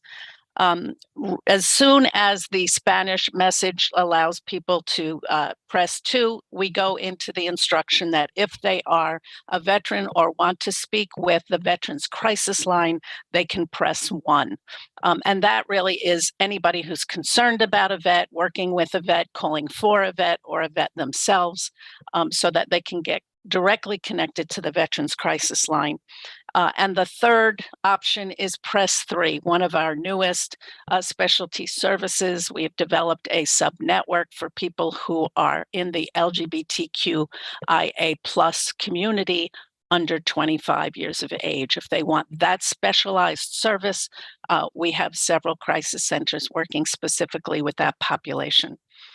Additionally, in the state of Washington, you can press 4 to be connected to what's called Native and Strong, which is a unique subnetwork to that state to reach out to those who are Native Americans and Alaska Natives in that community. Which is in a pilot so that we can track and see the utilization. Let me comment here too that since we launched in late July, we've seen a 45% increase in utilization just in calls. Additionally, because of the support that we've been able to offer to the crisis centers, we have seen a very large increase in the number of calls we're able to answer in a short amount of time, generally about under 2 minutes. It's usually a little bit shorter than that. And we're answering those calls at a a rate of about 90% at this point. Chats and texts we're also answering in the 80% range, a little bit higher than that. I think it's about 93, 94. It varies day to day. And so we're seeing that we have built capacity within the crisis centers, as all of you have been working on in your areas, to be able to look at the workforce. Where do people need to be at what times of the day, at what times of the week, at what times of the year, that help us to forecast when the most calls, texts, or chats may come in, so that you have a workforce that is focused at those times rather than having people sit around or not having enough people when you have high call volume or contact volume. We are looking at other sub networks. We're not sure how that's going to work. You don't want to have a message that has, call 1, 2, 3, 4, 5, 6, 7, 8, 9, 10 up to, a number of different numbers. People won't sit on the call that long. So we are going to be working with our advisory teams and getting input from others in the field, our partners, those of you in crisis centers that have been doing this work for a long time, those with lived experience as to how do we access the different networks and what's the best way to do that without creating a message that will increase the abandons because people don't want to listen to a long message anymore. So what happens when you call 988? You then get connected. If you press or don't press one of the unique subnetworks, you will have a pause as the call then gets routed through the telephony system to the nearest local crisis center. We have at least 2 centers in every state. We have over 200 centers in the network at this time. I think it's about 206 at this point. It's changing continuously. And we try to direct people to those particular centers. If the call doesn't get answered in the under 2-minute time frame, the call will then be routed to a backup center. We have 17 backup centers, who are contracted to be able to accept a larger volume of calls so that people are not sitting on the phone waiting for their call to be connected. The backup centers are in different regions, so you're likely to get a backup center answering that is at least within your SAMHSA region, whether it's the West, the Midwest, the South, the Northeast. But again, that's to reduce the wait time in case the local crisis center is overwhelmed with calls and not picking up in a short amount of time. So that's what happens when you call 988. We focus on the local centers answering the calls. We have a large network of backup centers so that people aren't waiting. You can press the 1 option for the Veterans Crisis Line. You press 2 for Spanish. Now the press 2 option comes up before you hear the press 1 option, and it is in Spanish directly. So you'll get the press 2 option on the recording first, the press 1 option, and then the press 3 for the LGBTQ+ subnetwork. And in the state of Washington, you can press 4 for the strong line. So that's what it sounds like when you do make the call. We're again, as I said, continuing to see a bit of a range, but we have not dropped down to our previous range before the 988 launch. So we're seeing that we're holding at a significant increase in calls, probably something around 26% more after that initial 45% jump. We are working, as I said, on building additional subnetworks and attending to people who are at higher risk of suicide through looking at the best practices and the research and understanding how to respond to and attend to these populations, how to advocate so that there is a voice of different folks from those populations in crisis mental health services. And we are developing more outreach activities and contracts with consultants to help advise from within each of these specialty communities or subpopulations, I should say. And of course, want to have the voices of those with lived experience, so we make sure that we are addressing the concerns that they're voicing rather than things that we are assuming to be of concern. And we are doing this through a number of different committees, advisory. All of our committee work is being retooled at this point to expand and increase the needs of all of the populations that have been identified at highest risk, folks with mental health and substance abuse needs, folks from communities of color, folks from underserved communities, as well as those in the older population, the LGBTQ plus community, those who are deaf and hard of hearing, and with other access and functional needs. So we're working on expanding these services as we move forward and continue to see the community access, utilize, and receive good services from the 988. So again, it's a privilege to be here with you today. I know that we wanted to leave a few minutes for questions. So I see Natasha is on. And I don't know if you want to open that up or if some questions have come through that I can answer, Natasha. Absolutely. Thank you so much, Dr. April, for educating us on the bridge from 9/11 to 9/88. Outstanding. We do have a few questions in the chat. The first one is, Serafina asks, how can I receive a copy of this document? In parentheses, what 988 provides, that the document that you spoke of? I can provide this to Natasha and ask her to distribute to your audience as you see fit. That's fine. This is public information. You can also go on the 988 website. There's lots of good information, but I agree with you. This is kind of condensed and all in one place, and it's easy to read. So we're happy to share. Great, great, great. And we'll make sure to get that out. Dr. Mancini asks, he says, my understanding is that the Spanish text and chat have not been launched. It was not a part of the original launch. Has this changed? And I think we opened that in the press too, if I remember correctly, Dr. April. Has the Spanish text and chat been officially launched? If so, is there any outreach being done? I haven't seen it. Thank you for that question. Actually, we have had a limited Spanish chat and text, and we have not expanded that as of yet, although I think that that's on the horizon very shortly. So you should be seeing some advertising coming out on that. We have piloted it and have always, as I said, had limited chat and text, but we have just recently expanded the network.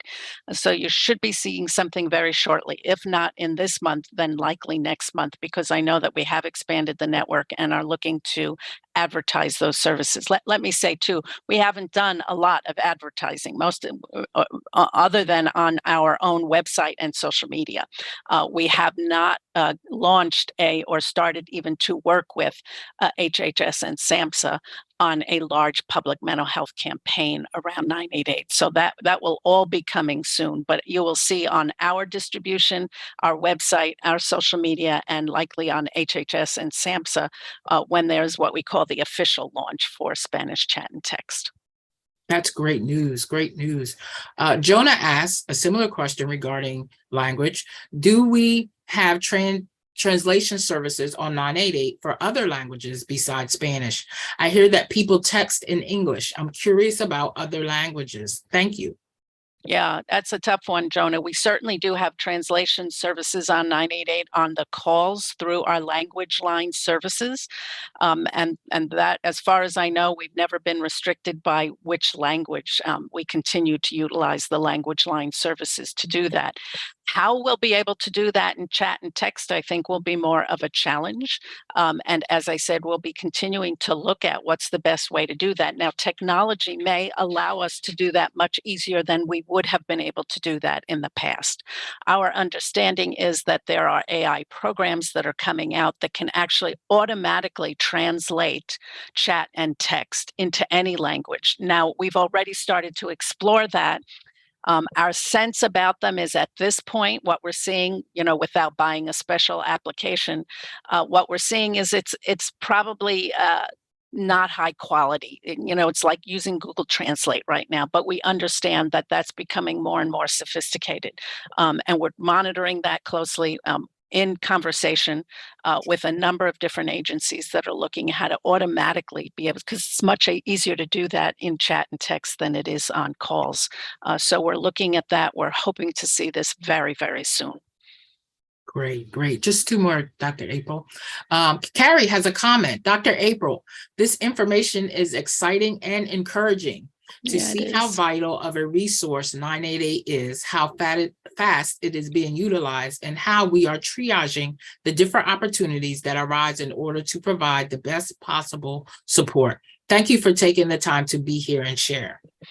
I totally agree. Yeah, I totally agree too. And it's actually almost moving faster than we can move. We haven't even finished hiring all the people that we need to do all the work that we've been asked to do. We wanted to immediately write the grant, right? Because we were being offered an opportunity that we've never seen here in the country before. This amount of money going to a crisis service is extraordinary. And the requirements that the states be involved and that they work directly with crisis centers, which, you know, have always been somewhat outside the sphere of the formal mental health program, which in some ways is helpful because we don't want to over pathologize, but in other ways has left people more isolated and a difficulty for crisis centers to connect with these services than before. So we're really hoping that things move more smoothly rather. But we've got a lot of work to do, but we are also very excited about it. And awesome work it is. The last question, 988 Lifeline launched a pilot for the LGBTQ youth and young adults. Will you be releasing details on this soon? That comes from Stephanie. Sure, Stephanie. Yes, my understanding is that it is launched and it will be part of our campaign, but it is public. The LGBTQ plus line is the Press 3 service. We have several centers that are focusing on that in particular, and we'll be doing advertising for that along with our larger campaign. But yeah, yes, it is live. You'll see the information on our social media and on our website that you can press 3 and access these services now. Outstanding. Dr. April, thank you so much for your time today spending with the leaders of RI. Your information, again, bridging from 911 to 988 has really, really been powerful. And thank you for answering those questions. Please join us again soon here at RI. We look to hear more from you in the future. I hope so as well. And thank you to everyone for all the work that you're doing for supporting this effort and taking care of those in the community. You know, if we don't care about each other and for each other, we're going to die as a species. So the work that you're doing is extraordinary. Yeah. That's powerful. Yeah. And this is the work we need to do. Thank you. Yeah. And thank you to those like you who lead us in that work. Very powerful. Thank you so much. Appreciate you all. Be well. Take care. Bye-bye. Wow, what a powerful, powerful message from Dr. April. Well, family, it's trivia time. Trivia time, trivia time. Remember, I'm encouraging you to put your questions and comments in the Q&A section so you can be entered into our daily drawing. Let's move to our trivia question. You're going to answer that in the Zoom poll. It should have flashed up by now. So the question is, anyone across the U.S. can call or text 988 when they are experiencing which of the following? A, a suicidal crisis. B, mental health crisis. C, substance use crisis. Or D, all of the above crisis. Please use your Zoom poll to enter your answer now.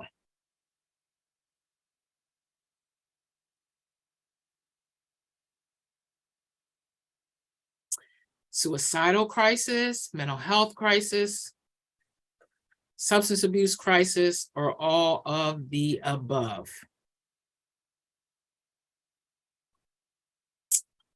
All right, and the answer is, drum roll please. The 988 Suicide and Crisis Lifeline offers 24/7 call, text, and chat access to trained crisis counselors who can help experiencing suicidal, substance use, and/or mental health crisis and any other kind of emotional distress. So the answer is D, all of the above. And we're showing about 97% of you guys got that right. Woo-hoo. All right, family, it is break time. This has been so power-packed already. I hope you guys are really engaging in this. Again, I'm going to encourage you to put your questions and comments in the QA section in order to be entered into our drawing at the end of the day. We're going to take about a 10-minute break right here. And when we come back, we will be joining our co-host, Courtney, in Arizona. Please take this time to stretch your legs, get a drink, have a bathroom break, and we'll see you back in 10.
Good morning, good afternoon. Welcome back, everyone. As we're getting settled, we have another trivia question on tap. This one, I think it's quite challenging. Where were Doritos invented? A, Taco Bell headquarters. B, Casa de Fritos at Disneyland. C, Portugal's Gazpacho Museum. Or D, Pepsi's flagship store. Again, where were Doritos invented? Taco Bell headquarters, Casa de Fritos at Disneyland, Portugal's Gazpacho Museum, or Pepsi's flagship store.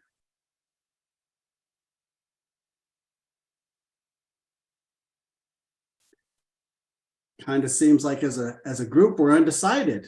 Seems like our answers are across the board.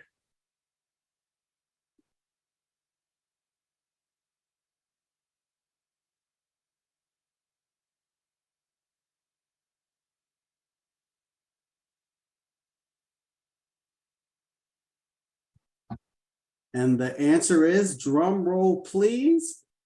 In 1955, Frito-Lay opened Casa de Fritos in Disneyland's Frontierland. Casa de Fritos got tortillas from Alex Foods.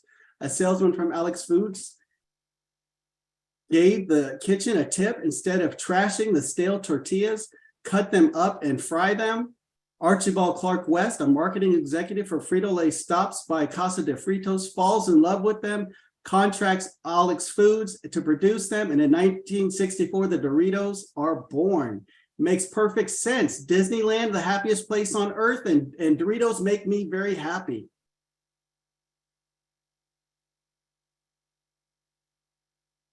Up next, we have a very exciting panel discussion. I'm going to bring someone forward. Chances are you know her as the Vice President of Peer Support and Empowerment. However, she has another title that you may not be that familiar with. She is my friend, Lisa St. George, everybody.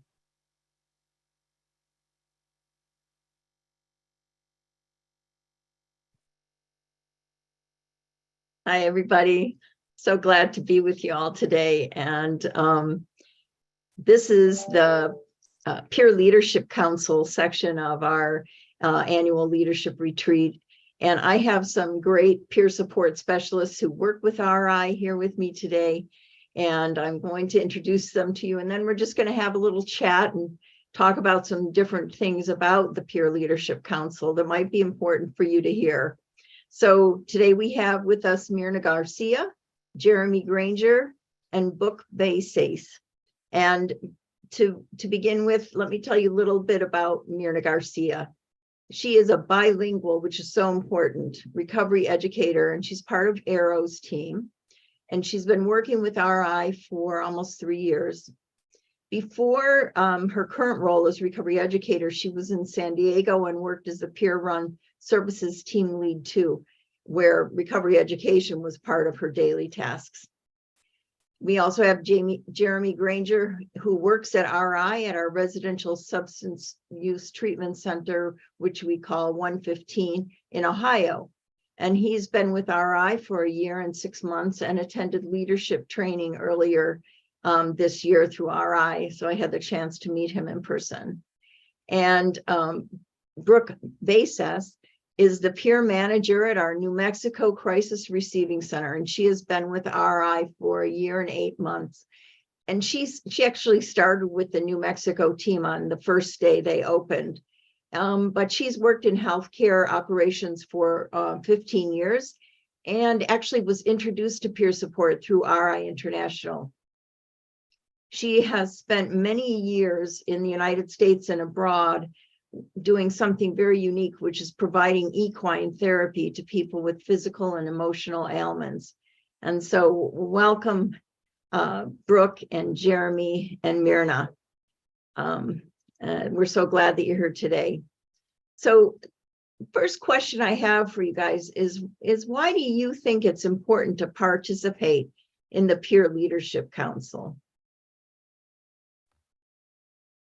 Who'd like to take that on? I'd say I believe that the PLC is like a tremendous opportunity for anyone and everyone to come together who believe in peer support. We're able to discuss topics together from a peer perspective collaboratively, which really helps enhance and grow the services that we can provide to anyone walking through an RI door. It's really just been a safe space for me, and I know everyone there, to talk and ask questions, voice concerns, not just with the person, not with the people that you're working directly with at the center, but through other regions throughout RI, which is really great because you get different perspectives. Yeah, you get to see a little bit of everything because we have people from all over. Yeah. Why is it important to you, Mirna, to participate on the Peer Leadership Council? I think it gives voice to who I am. As a person with a lived experience, I think that it's important for me to be part, so I can be heard, or not just me, but peers in general. The better we are as employees, the better service we provide to our peers in the community and the people that we serve. I think that there's a lot to learn from the peers, and this is an opportunity for me to be part of that and explain how exactly our role is in the community, and also hear the perspective from the other regions of RI. I'm sorry, I'm kind of nervous, so I might trip a little bit on the things that I'm saying, but I'll get there. No need to worry. Thank you for this opportunity, though. Yeah, this is the RI family, so we're all here for you, Mirna. I just want to ask you a little bit more of a question, if I can, Mirna. If your Spanish language and culture, do you contribute from that perspective also at the Peer Leadership Council? I just joined about a month or so ago, but I am pretty sure I will be collaborating in that part. I'm very passionate not only for the peer part of the services, but also for my culture and how our culture can evolve and be more open to the behavioral health part of our lives. Yeah, thanks for that. You're welcome. And Jeremy, did you want to address this question about why you think it's important to participate in the Peer Leadership Council? I think it's important for us to participate in it because, we get to learn from each other as well. We get to share our lived experience, but also it gives us a chance to give back to talk about how we help our other peers when they come in the front door here, because we are the front line for it. And what we get to learn from the clients that come in here and talk to them, then we get to communicate more of that with our clinician team. Our clinician team, we have an amazing clinician team here in Dayton, Ohio, and they do great works. And I like to think that we help us all work together great by starting with the peers first. And it goes from the peers to the clinicians all the way up to our higher management, even to our nursing staff here. I think it's all great. We work together. Great. Thank you. Thank you. And has any of the participation that you've been engaged in, either newly engaged in or have been engaged in for a while with the Peer Leadership Council, helped you in your work life at all? Do you think it contributes to that in any way? Yes, it gives me a lot more confidence about what I do here. And when I got to go out there to Arizona and got to meet everybody out there, meet yourself and everyone else, it gave me a lot of confidence and more confidence when I came back here to work about what I do here. And it made me realize I'm not just a peer, I'm more than a peer. I'm actually someone that's front face of the company as well. Yeah, yeah. None of us are just peers, and none of us are just anything at this company. We're all really important to the way that things work. How have you seen this Peer Leadership Council help your work life, Brooke? For me, I think participating has really strengthened my role modeling in my day-to-day work by providing more of a peer perspective that I'm able to communicate with the PLC, people in the PLC. Like Jeremy said, it's really been confidence boosting because you don't feel like you're doing anything wrong. You get to voice it with other people who are doing something similar. And it's really been an opportunity where I'm able to model collaboration with other people here at the center at the New Mexico Crisis Triage Center. It's just really broadened my understanding of what peer specialists means and is. And if I don't understand something, I'm able to bring it to a table and ask questions to figure it out. Oh, that's great. That's great. And Mirna, do you think that being part of the PLC is going to help you build your leadership skills in your employment with RI? Definitely. One of the things that I've been able to do now that I'm part of the PLC team is that networking and connections. I get to see what other cities and states are doing and get a close view on what type of services they provide and so on. That helps me better serve the community in case people are moving or whatnot. But also it gave me the opportunity to connect with a team and collaborate with them on the bilingual part of my work. I was able to work with them and translate and do a presentation in Spanish for them. So it's been great. That's wonderful. And I love that word collaboration, because that's really what it's all about for all of us here at RI. How do you see, if you do, what does it look like to you with the PLC? Is it permeating throughout the company? Do you see how it's affecting the company at all, the Peer Leadership Council?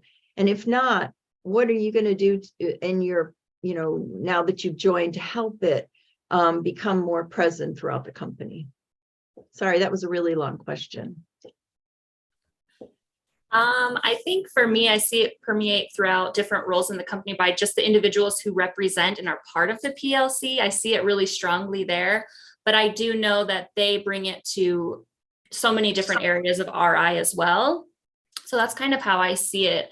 I do know in talking, every one of us have a little bit of peerness to them in some way or another. Everyone's either dealt with mental health or substance use, or helped a loved one or someone they know through something where they can connect and tap into that peerness. Mm-hmm. So I think just really enhancing that for me here at my center or wherever I might go or whoever I might talk to, that way we can enhance the quality of care that we serve. Yeah. That's great. I appreciate that answer, and I really like the idea that it's giving you an opportunity to see different places in the company and see how different people work. And how do you feel like you see the PLC in your role, Jeremy? I think it's helped out a lot here for me at work. I mean, I get to see different, all the clinicians, they're part of the work. I get to see everyone's part, but I also get to see how it all ties in together, how we all working together. And I think that having a leadership group here, it's an amazing opportunity for myself to be part of this and help keep it grow, because in the company, we all do work together, and it's making us stronger as a team here with it. And you are part of the Northeast Leadership Council, right? Correct. Yeah. And Brooke is part of the Southwest Leadership Council. Yes. And Mirna, you're part of the Southwest also? Yes. Great. And Mirna, do you see your role in the PLC and also the PLC itself in your daily work? Do you see how it's outreaching into the company at all? I see it. As I mentioned before, being part of it for a very short period of time, but my vision is to see more peer involvement. Mm-hmm. And I'm going to take this opportunity to call my peeps, all the peers around RI, to join us. And this is an opportunity for us to be present, to collaborate, to participate, to be part of. And I do see it. I do see it growing. It's already working. It's already growing, but it's way much more that it needs to be done. Yeah. And I agree with you, and I appreciate your call out to everybody, because there's still space for people to come on and join us and have your voice heard and do some good work with RI around the things that are important to people with lived experience. And speaking about lived experience, in terms of your work and what you do every day, how do you incorporate your lived experience into the workplace? Just give us an idea of how things come into play in the services that you provide from that lens of your lived experience. Mirna, would you like to take that too? Sure. In some part, it's when I talk to my fellow peers in the community, or I facilitate a group or whatnot, it's kind of like been there, done that, but the shirt and came back. So if I've done it, you can do it as well. So it can get easily incorporated on that. The compassion that I feel for the people that I serve, the passion for making sure that people is aware of that recovery is possible, and not to focus so much if it's mental or if it's substance use. Sometimes we just recover from a last one, or from a dream that we had that didn't came true, and we just go downhill and we can recover from that. But going back to what you asked, I use it every day because that passion for doing what I do moves me to learn more from others, to practice what I preach every day. As a recovery educator, I am talking about peer support all day, and then I transfer it to my way of work. Everything that I do, I stick to the ethics of being a peer support specialist, regardless of the position that I'm at. Yeah, that's great. Thank you so much for that. And Jeremy, how does your lived experience, feed into your current role? Do you use it at work? What does that look like? For me, I think it's easier for me to connect with my clients that do come in here, and also with my coworkers, because I think it's easier for some of the clients to sit down and talk to a peer that's been there, lived it, and it gets them to open up a little bit more and get them to share their story. Because especially when they sit there and they look at you, oh, you never had this experience before in your life. And then you share that experience with them, what you went through or what someone else that works here. I can introduce them to another peer, even a clinician here or management here. And they can sit down and talk to them. Hey, I've been through your shoes. I know what's going on. It's just a great idea for us to be able to share our story to them, because it opens them up. Any type of client, any type of coworker, it's just an amazing feeling when they open up and all that weight gets lifted off their chest and they feel relieved that they can share. And I've seen people, come out and share things, and tears of joy come from them, and they feel more comfortable talking to us. It's an amazing feeling for us, knowing that they're comfortable to share their stories with us. Yeah, great. Thank you, Jeremy. And Brooke, same question. Yeah, I think for me, so when I started with RI, like you had mentioned, I didn't even know it existed. And when I found out what peer support was, I was in awe. And I remember the first day that I started working, I pulled the clinical director aside and I was like, I have so much lived experience. I feel like I can help people like how you're explaining to me. And I asked her if I could become peer certified, because I was hired as the office coordinator. So for a year and a half here, I was an office coordinator. I didn't really, but I used my peerness and my lived experience to, every time I enrolled someone new, I was using my peerness. When I would go and walk to the back for supplies, I would stop and talk to people and talk to staff and shared our lived experience. And through that, here a year and a half later, the director also saw those strengths in me as well. So now the peer manager, because I have a strong passion for advocating for individuals who are needing to recover using my lived experience. And I think without that lived experience that I've grown through, I wouldn't be able to practice the same skill set I am now. Yeah. Thank you so much, everyone, for those beautiful answers. And I have to say, I love that word, peerness. It is a great word. It's a great word. It's our peerness. It's just wonderful. And I just really want to take a moment to thank you all for being here with us today, and for sharing yourselves, and for being willing to step up and be part of the Peer Leadership Council, because the work that we all do together is important. It matters. And I don't know if you've ever seen, but just nod your head if you've seen the light go on in someone's eye when they hear a bit of your story and suddenly it occurs to them that everything can change for them, right? You know what I'm talking about, that light. And so thank you for all the lights that you turn on in your work every day. And to all of our peers in the company, peer support specialists, thank you for the lights that you turn on every day in the work that you do with us. Thank you so much. Thanks, Lisa. Thank you. Thank you. Hi, I'm Lisa St. George. Hi, I'm Kristen Ellis. My name is Aaron Foster, known as Arrow to everybody here. My name is Michael Zeeb, and I am a member of the Peer Leadership Council at RI International.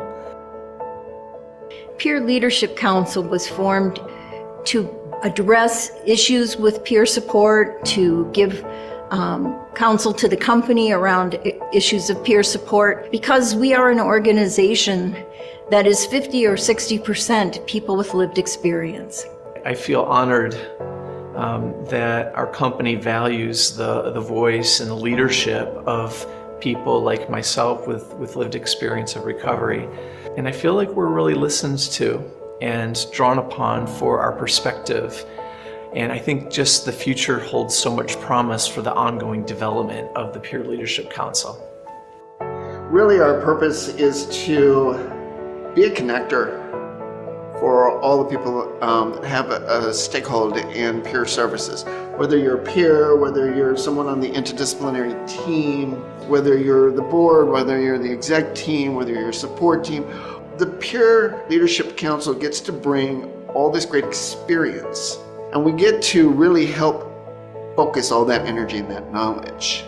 The PLC is here to ensure that all decisions made within the company, within the executive team, still maintain that peer lived experience voice, because it's one of the pillars that the company stands for. Like, we were born out of peer experience. We are one of the nation's leaders of teaching about peers and the importance of them in our work environment. So the reason that people can be a part of this, even if they don't say, I have a living experience, it's to be a part of what built this company, to be a part of what drives this company. That doesn't mean we're stagnant. And there's always, invite those new people forward, because we're gonna hear new ideas about how to be peer driven from them. And that's the reason. You need to bring new energy in and give us new ways to look at things. Some of us are old timers in this. And it's always great to have that new energy and new outlook on it. So if you want to learn more and get in touch with the Peer Leadership Council, you can easily just email us at ri.peerleadership@riinternational.com.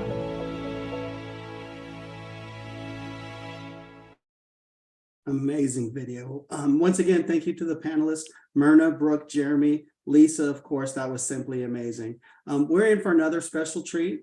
Our next individual is going to present. I can only describe him as being extremely talented. So I turn it over to Lance Israel, and thank you so much.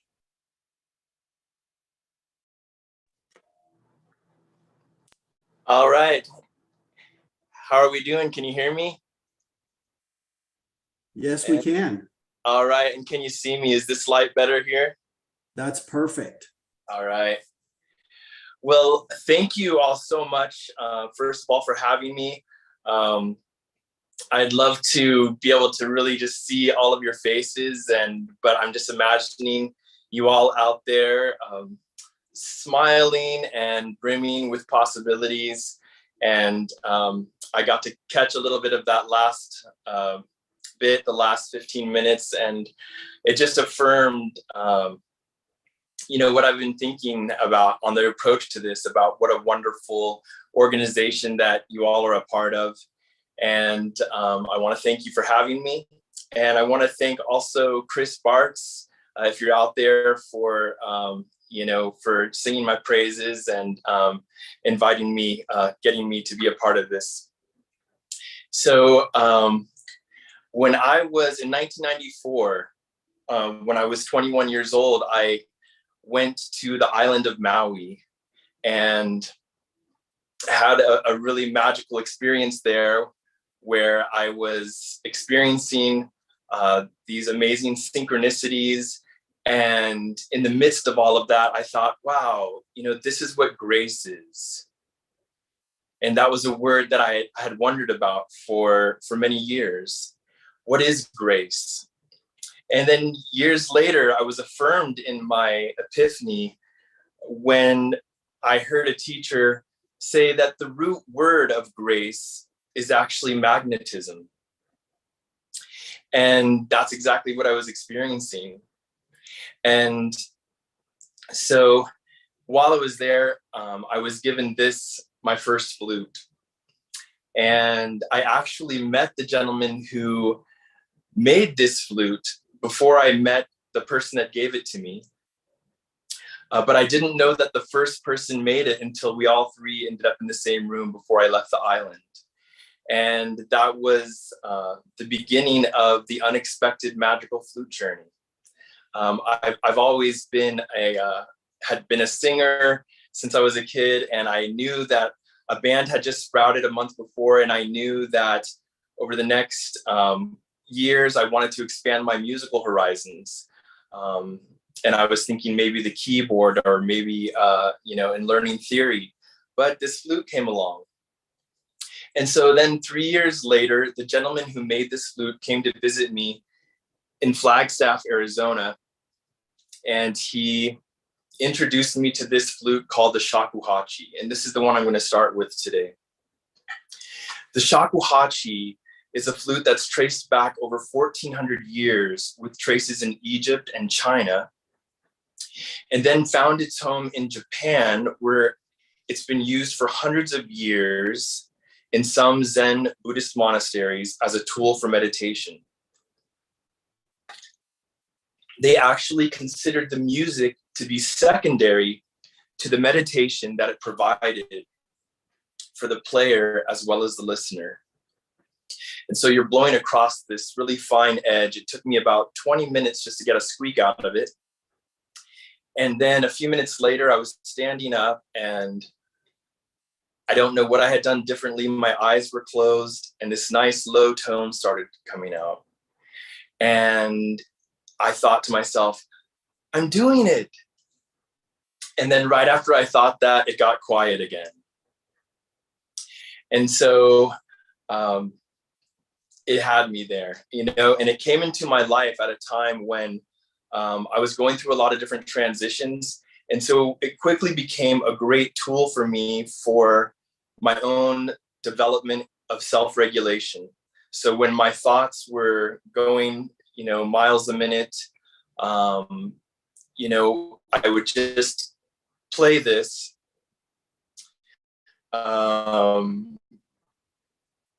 For a few minutes, blow a couple breaths in, and it would really help me to clear my mind and return me to a center point where I felt like I was ready to go out and do a few more rounds with life.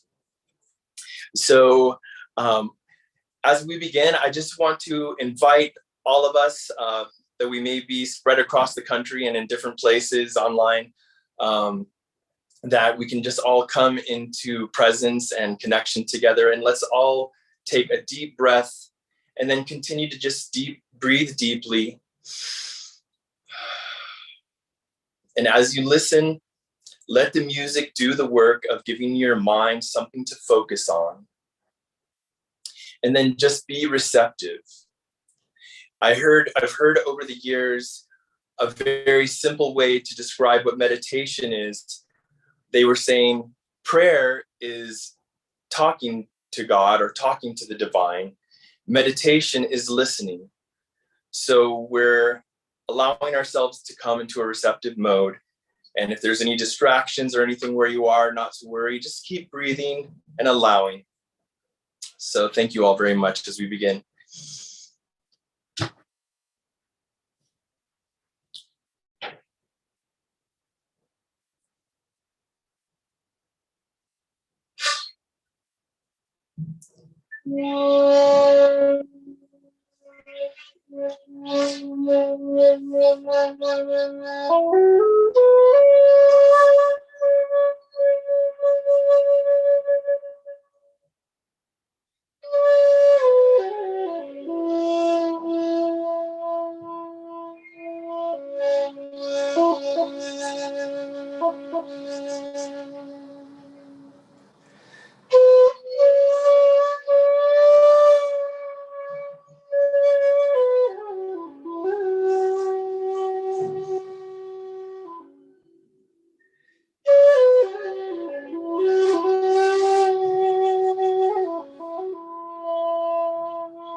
Thank you all. And I have a little bit more time and a little bit more to share if we're still good on time. Absolutely, Lance, please. And what was the last part you said? I said, yes, please. We do have a little bit more time. Okay, good. So this next piece I'm going to play for you is, it's a double Native American flute. And I wanted to share just a little bit also of my shared experience. One little note of it is that when I first started blowing into this first flute, it made me a little bit lightheaded. And at the time I was smoking cigarettes, and I thought to myself, who needs to smoke? I'll just play the flute. And so as I continued to play, over the next year, the smoke started to fade away.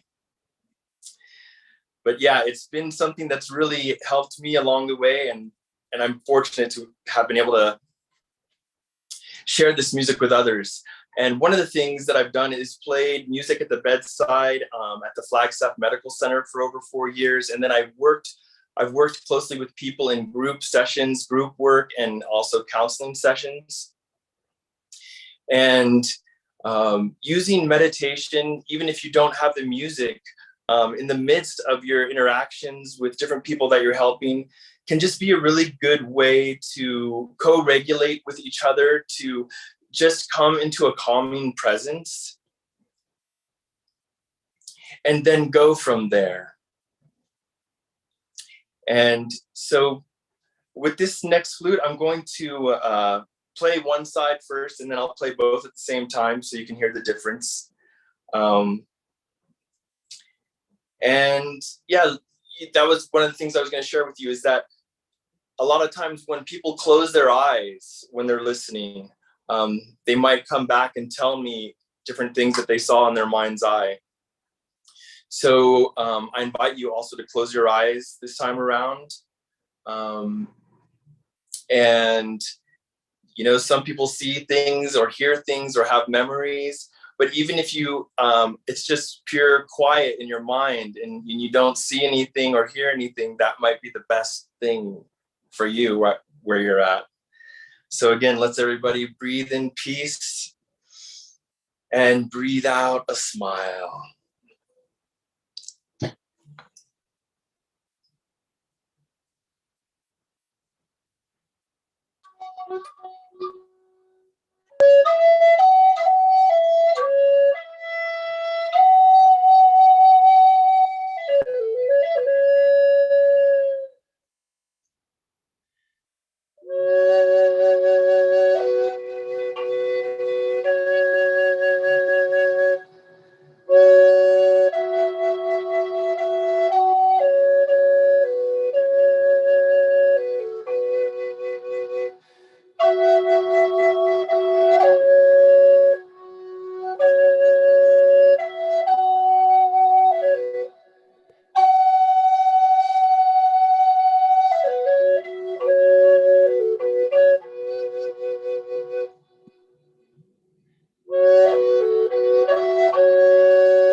Lance, thank you so much. That was brilliant. Some of the comments from the chat were, that is simply beautiful. And some individuals said, I need this every single day. So thank you so much for sharing with us. You are extremely talented, and that was very uplifting and encouraging. So thank you again so much. You're welcome. And thank you all again for having me. And thank you for all the wonderful work that you do.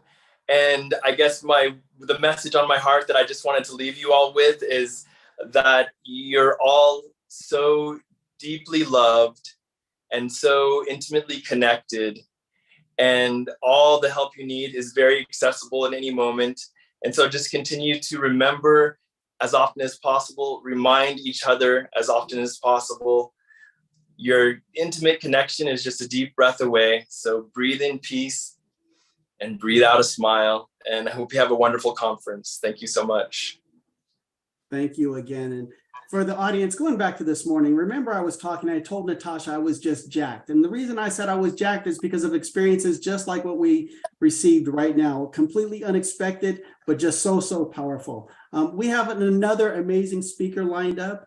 At this point in time, to introduce her, I would like to invite Vic Armstrong, if he's available, our Chief Diversity Officer, forward. I am here. Hey, Vic, thank you.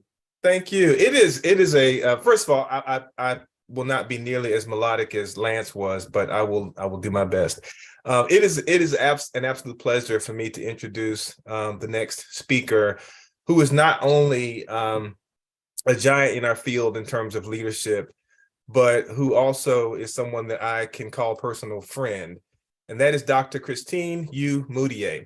Dr. Moutier serves as the Chief Medical Officer for the American Foundation for Suicide Prevention, and she knows firsthand the impact of suicide. After her own lived experience and after losing physician colleagues to suicide, she dedicated herself to fighting this leading cause of death. And for the past decade, as Chief Medical Officer at AFSP, Dr. Moutier has been leading a nationwide movement fueled by science and grassroots work. So thank you so much, Dr. Moutier, for being with us. The floor is yours. Thank you, Vic, and to the RI leadership. You all truly are an amazing organization. I feel very humbled to be your sort of keynote presenter. And I will be, let's see, let me get my screen shared here. I will be speaking to you for the next half hour or so, leaving hopefully plenty of time for discussion, because this is a topic that is near and dear to my heart, and I would bet for many of you as well.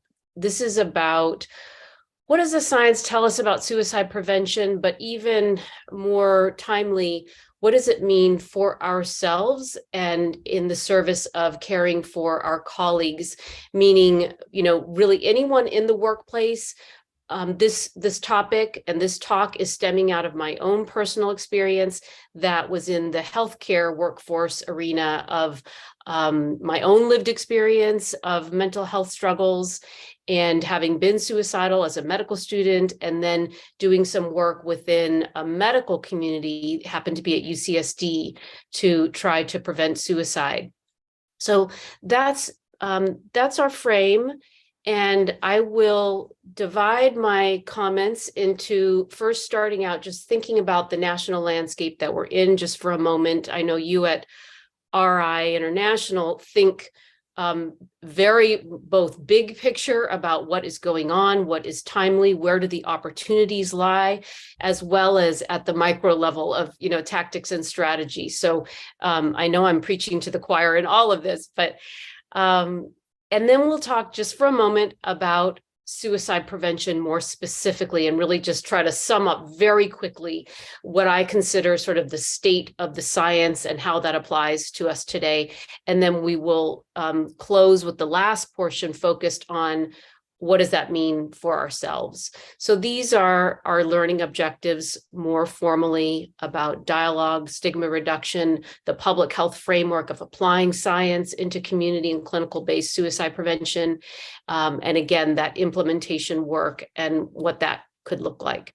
So I really intend for this to be as useful to each of you. That's my goal, and I think we can do that best if you feel really empowered to comment and ask questions along the way. Again, I'm planning to save plenty of time to hope to have a robust discussion with you all.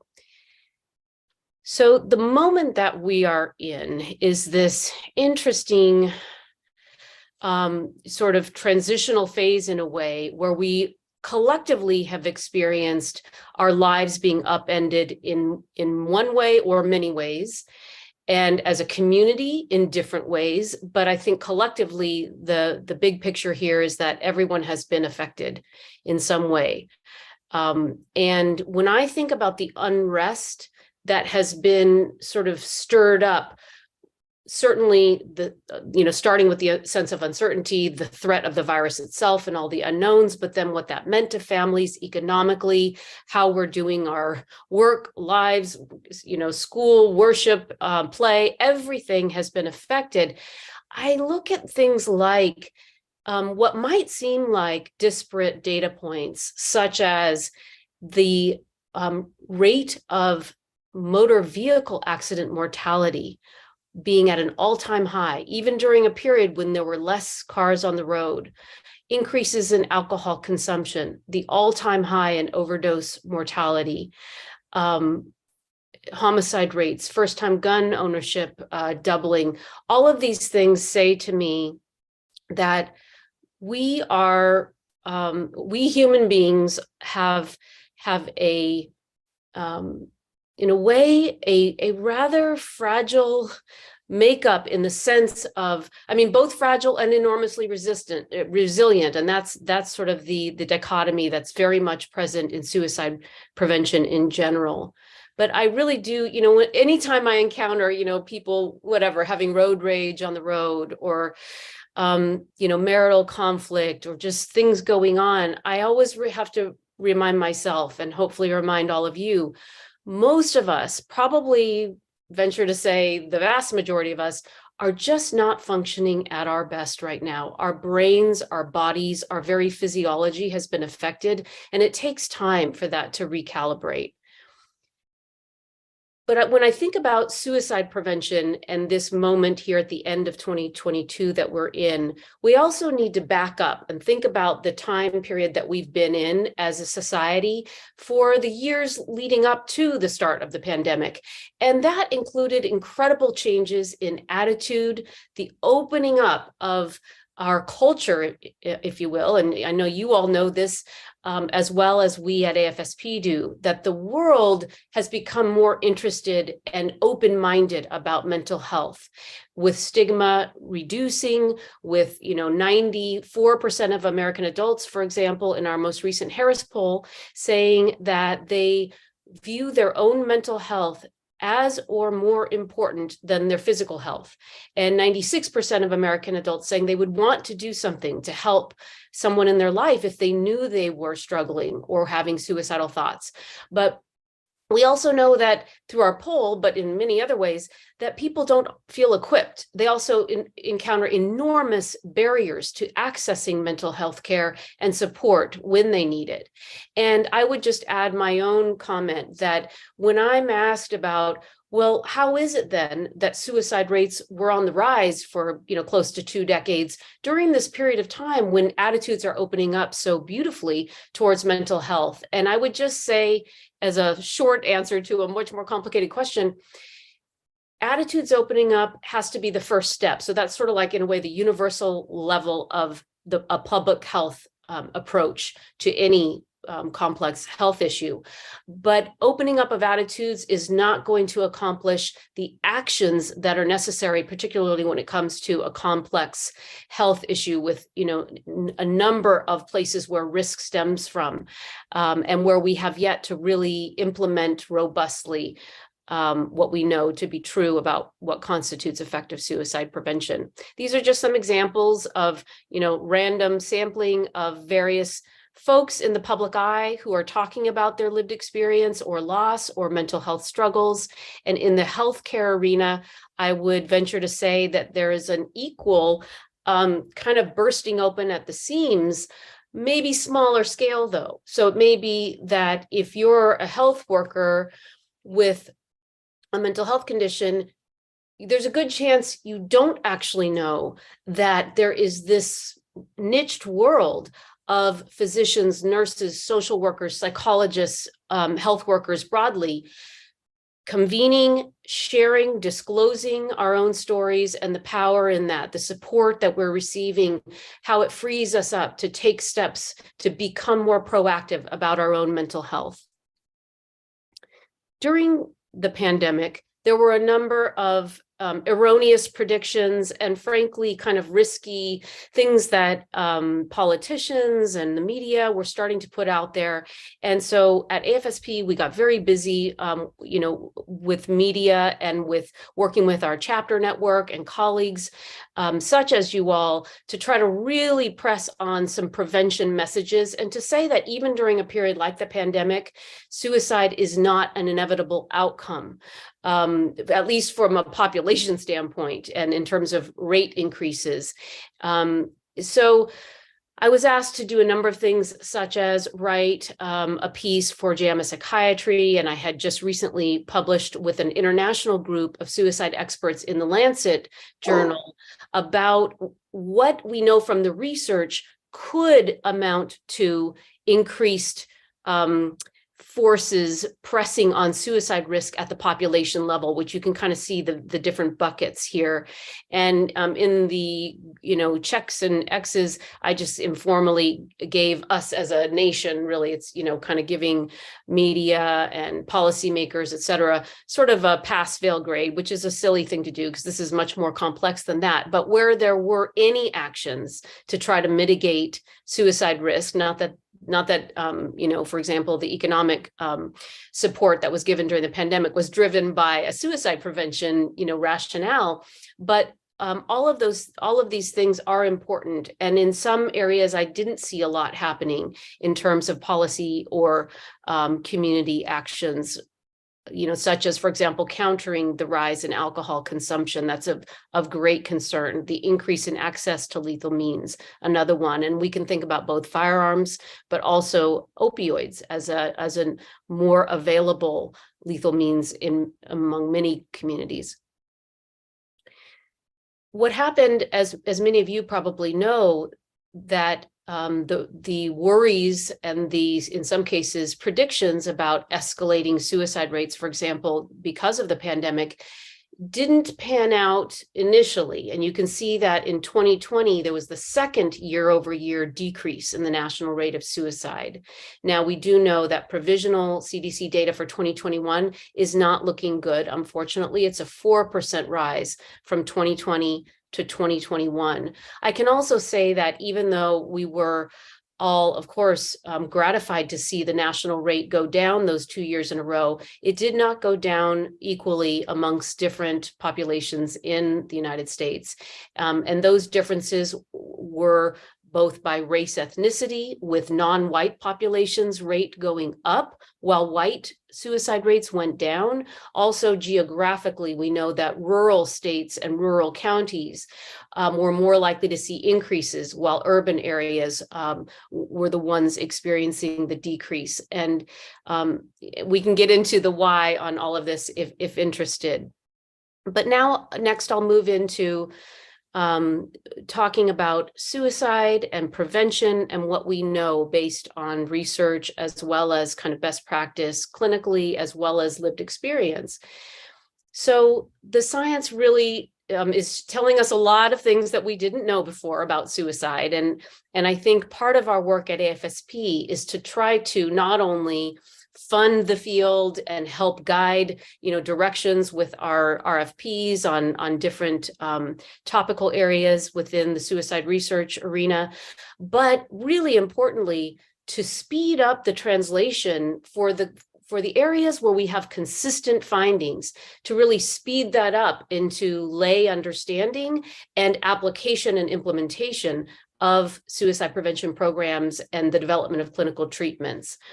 And that, of course, needs to include everything from school-based to workplace, faith organizations, peer-to-peer, as well as more traditional, clinical interventions. But I will say the one thing we can say about risk of suicide is that it is complex. It is viewed as really never being driven by one risk factor alone. And, if you have experienced suicide loss, you will know that in the aftermath, you can't help your mind but to go into that swirling, reeling examination of everything that you had witnessed and the knowledge you can glean about what might have been contributing. And I just want to kind of remind all of us that in that moment, that is a normal and healthy thing to do, but to also try to have an awareness that we unfortunately can't know all of the factors for clear reasons, that, you know, a lot of this happens in the thought life of the person, in the backdrop of previous trauma, of genetic loading, you know, a number of things that are not truly uncoverable, you know, as a colleague, or even if you're their clinician. And so this multifactorial risk is so true of suicidal behavior and mortality. And just understand that in most cases that it's some risk factors potentially from all of these buckets of biological, psychological, social, and environmental. And we have to resist the urge to pin it on the most recent events that we could see that, again, could be precipitators. We don't view them as, you know, we don't minimize the importance of them, but we also want to help reshape the dialogue, and particularly for media, so that the public's knowledge can open up to this idea from the science that there are longer term risk factors. We don't have to wait for current events and warning signs to realize that ourselves, our family members, our patients, our colleagues may be carrying some additional risk, and that there are steps we can take to potentially mitigate that risk. Of course, access to lethal means is a very large component contributing to risk, not only for suicidal behavior, but certainly for the outcome of, you know, lethal means obviously are very different levels of lethality. And so it matters for a number of reasons. And one of the strongest findings in the science is actually that when you do anything to decrease the immediate and easy access to lethal means, that you decrease risk of suicidal behavior and suicide death. And that's at the population level as well as at an individual level. So these are, I'm not going to go over these in depth because I've been kind of, you know, like little popcorn ideas. I've been alluding to some of them, but some of my favorite top scientific findings are listed here. And again, it really hits on the point that suicide risk is multifaceted. Epigenetics is a real phenomenon for suicide risk and prevention, meaning that environmental and life experiences can change the way our DNA express itself into those proteins that produce actions in the brain and body. But just like the experience of trauma lays that tree down like a log on the tracks of your DNA, so can peer support and therapy and healing practices change the expression for good, so that resilience is more accessible. So the coping strategies that are modeled for us and that we learn can be more readily available, so that stress response in the moment, where some people have an increased level of cognitive constriction, meaning your options diminish in a moment of stress, that is a finding from the suicide science, that people who go on to attempt or die by suicide may have differences in their cognitive physiology of stress response. But again, all of those things can be highly influenced potentially. Not all of these are static risk factors. They can be influenced for good through so many different influences. And again, I would point to epigenetics, that there's something physiological that changes when we experience connection, peer support, treatment, healing, you know, that sense of security, meaning, and purpose. Suicide contagion is a real phenomenon, and I'm sure that your group is more well educated about suicide contagion than average folks out there. But what I will say is that I think the lay public has conflated and sort of confused this idea that they know that contagion could be a thing with suicide, But then there's great fear around asking an individual if they themselves are struggling. And I think those are such separate findings in the literature. In fact, we know from the research that asking an individual if they're having suicidal thoughts, especially if done in a non-judgmental, supportive way, is not harmful, does not elevate risk. Whereas suicide contagion is a whole different phenomenon where after a suicide attempt or death has occurred, that exposure to individuals, particularly when there are vulnerabilities, can elevate risk. And we know that certain things in the media's behavior can actually elevate that risk even more for that vulnerable group. We know that for a school setting or a workplace setting, that the postvention efforts that are done can actually mitigate the likelihood of contagion to happen within their community amongst those who are vulnerable. So I'll show you some more, resources on some of these things in just a moment. Connecting with peer support and effective mental health treatment can absolutely be protective against suicide risk. And we actually know that some school-based efforts have been shown to not only change teacher behavior and student behavior, but actually decrease the risk of vulnerable students in the population. So at the end of the day, what does all of this tell us that is sort of like the top line message for all of us to try to figure out how to live and breathe? And it is this, that while complex, suicide is a health issue. And that has so many ramifications from the standpoint of destigmatizing and freeing up families and workplaces to behave differently around the topic of both mental health and suicide prevention. We know it means that some things in our lexicon have needed to change. This group is probably well educated about this already. We recommend avoiding the phrase commit suicide and using recommended language like died by suicide instead. And in clinical circles, we want to be very careful about unintentional pejorative language. And again, I know RII is like leading efforts in person-centered language. And so you're highly cognizant of the fact that to a loss survivor or someone with lived experience or the family members of a person with lived experience, the term successful and failed attempts sounds really bizarre and judgmental. And so anyway, in our efforts with clinicians at AFSP, we're constantly, driving these points home. We and all of you were successful a few years back at convincing the Associated Press style book to officially make the language recommendation about not using the phrase commit suicide. And so that is something that hopefully you're seeing more and more out there in the media, with especially the educated journalists using died by suicide or other plain language. If we start with this basic premise that suicide, while complex, is a health behavior, a health outcome, then we can robustly apply the public health framework to try to have more efficacy around suicide prevention efforts. And this is really thinking about a community level or even at a national level, starting with universal education and then more indicated approaches for those populations where increased risk is known to be the case. And then, of course, you get into treatment.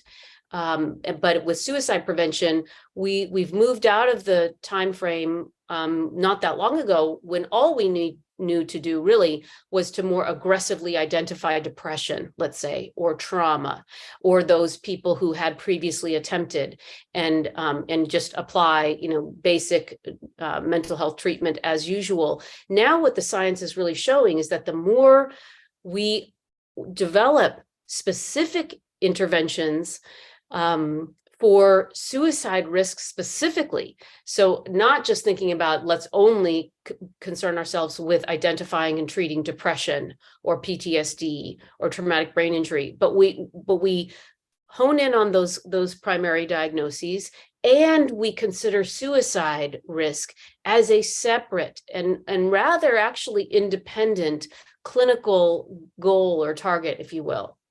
That's more the way of thinking. And then, of course, the recovery phase, which, look, these are not for an individual, these are not distinct. A lot of these flow through, we we can be struggling and in treatment, but also working on our recovery, at different times during the same phase of our lives. But from a public health standpoint, we actually need to think very strategically about all of these aspects in order to maximize suicide risk reduction. And these are the community level evidence-based approaches that most of us in the field would agree constitute effective suicide prevention strategies. And you'll notice that they don't all occur in the clinical arena. Certainly some of them do, but things like reducing access to lethal means, providing support, peer support,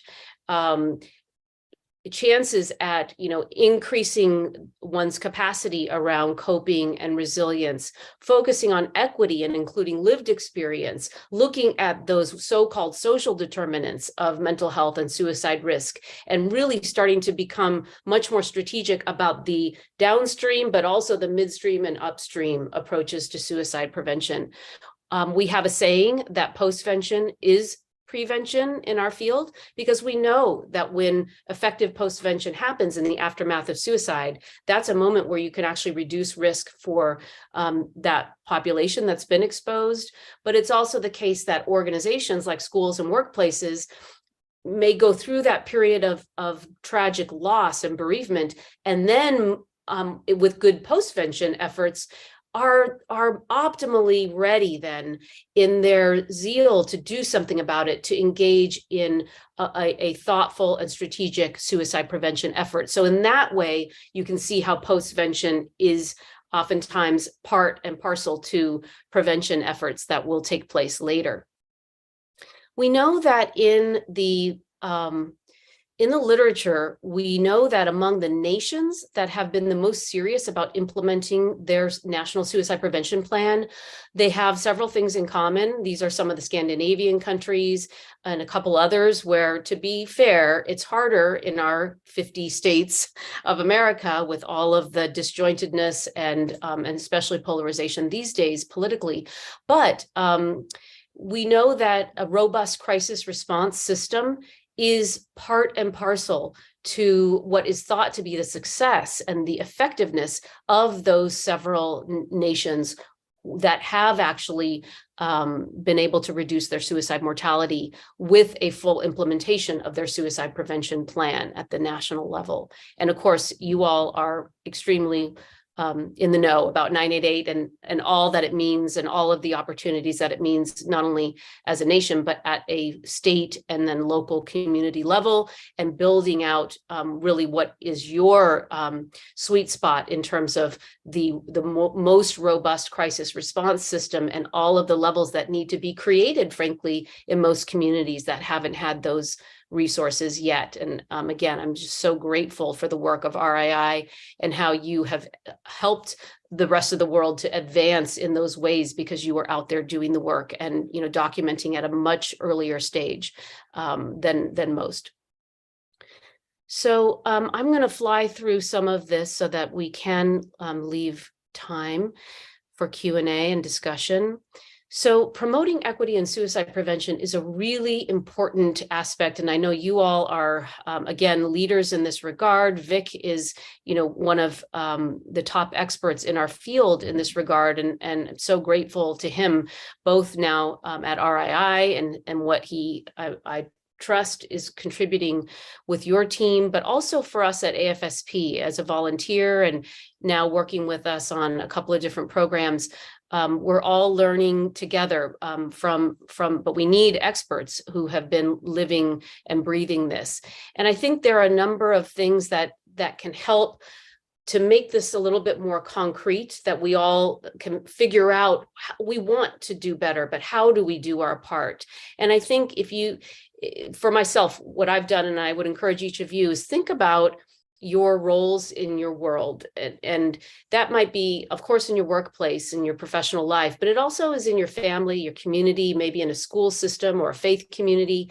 And if you just begin to get more educated about these disparities between people groups, the experiences of not only racial discrimination, but other aspects of oppression that have been truly systematized, and then realizing that there are ways that your voice can make a difference at the school board or at, the elder board of your church, whatever it might be, to help them understand that this is how they could examine their policies and really start doing more to advance equity.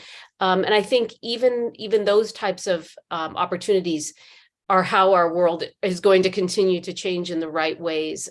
Obviously promoting a trauma-informed approach is always going to be a good thing, but we need to think now about the ways that trauma has played itself out for different people groups has actually been very, vastly different. And we need to have specific approaches for each of those. Okay, so just back to the public health application. If you start with the universal, let's get the whole population educated, like if you think about what the lay person knows about heart disease, they don't know all the science, but they know some basic ABCs like managing stress, like exercise, the back and forth messages we hear about like red wine, and oat bran and things that change. But people pay attention and it might, just know some basic things so that if in a particular family, there's, several uncles and, family members who have died an early death of, let's say, a heart attack, the family might know that even without looking into it at great length, that means we should all teach our children and be a little bit more vigilant about our own cardiovascular health by implementing, X, Y, and Z, take a walk 3 times a week, So those basics are what we're trying to do in suicide prevention. And at AFSP, we call it Talk Saves Lives. It's a suicide prevention 101, like a 1-hour presentation that tries to kind of level that ground floor playing field with knowledge about truthful, ways to understand suicide, suicidal behavior. And this program was obviously developed with and alongside voices with lived experience, and lost survivors to really try to maximize the time that we get. And I will say, our chapter network is 74 strong, all 50 states and Puerto Rico. And I think to date, this program has reached about 500,000 people. It's a few years old now. And what we heard back from our chapters is that it needed to be customized to correctional settings. So we've done that, to people who work in LGBT communities, to people who work with older adults, to Latinx populations, et cetera, et cetera. And so we've kind of learned that this is a program that can be modified and customized. And in fact, we're doing that with the help of Vic Armstrong right now for Black communities, to see what we can do that's more effective and collaborative. These are some other examples of AFSP programs, just to give you a sense of the breadth. We probably have too many programs, frankly, because our chapters are volunteers, and all of these require them to be trained, and to be able to then plan for implementing these educational events. But they do it and they love it, and I think it's one way that our chapter network can show their value and become and like in a way, a foot in the door to, let's say, a workplace, so that workplace leadership might get more interested and realize that they have more of a role to play in suicide prevention than they might have originally thought. We just passed Survivor Day a couple weeks ago, where every Saturday before Thanksgiving, we have events all around the world that are hosted by different sites, and that our national team, our loss and healing team, supports them. So we just had several hundred events occur around the world. And it's the start for many loss survivors of connecting with other loss survivors and really kind of beginning or continuing their healing journey. So all of this is very important to the work of suicide prevention.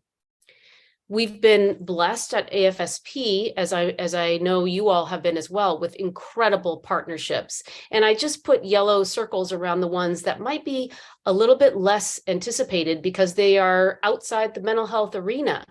Groups like the Associated Builders and Contractors Trade Association, the Association for Veterinary Medicine, where they've implemented our interactive screening program, so all American veterinarians and vet techs have access to that engagement tool that we have shown to be effective, because people can stay anonymous while they interact and work through their barriers to getting care. So those are just some examples. We've also seen kind of a really interesting landmark thing happen with the federal agency OSHA, partnering with us at AFSP to make suicide prevention a priority, or at least an option for OSHA resources and guidance to workplaces across the US. So this is a first time thing. And I think it's just, again, another indication of how much the culture is changing, to be able to understand that even workplaces that are doing work that has nothing to do with mental health are touching the public. They care about their workforce. And, you know, if nothing else for fiscal reasons, they care about their workforce, and that they have a role to play in suicide prevention. Of course, public policy is a major lever for suicide risk reduction at the population level. And we're fortunate at AFSP to have a strong policy team that mobilizes. Now we have 45,000 field advocates, and these are some of, you know, chapter volunteers plus others who've signed up to respond to the, you know, electronic sort of activators when there is a piece of legislation on the table that would be helpful for them to weigh in on. And I think the truth is that their voices are being heard, because as we've been convening on the Hill every year now for probably about 10 or 11 years, we've seen how the readiness of policymakers and their teams has advanced over these years. It's quite remarkable. Okay, now let's move into what I promised we would be talking about, which is for ourselves, how does all of this apply in the best way? And so I'll just fly through some of these concepts. We know that mental health is extremely dynamic. And so all of us live with physical and mental health, whether we have a mental health condition or not. And during this time of the pandemic, you know, when I showed you that first slide of all these just, you know, really challenging and traumatizing experiences that we've had as a population, I think about how healthcare workers have additionally borne the burden of addressing their patients and the public's needs from a mental health standpoint, in addition to their own families and their own personal needs. And so just a couple of points, and I'll just kind of say one or two sentences of a few things, and then I'll end.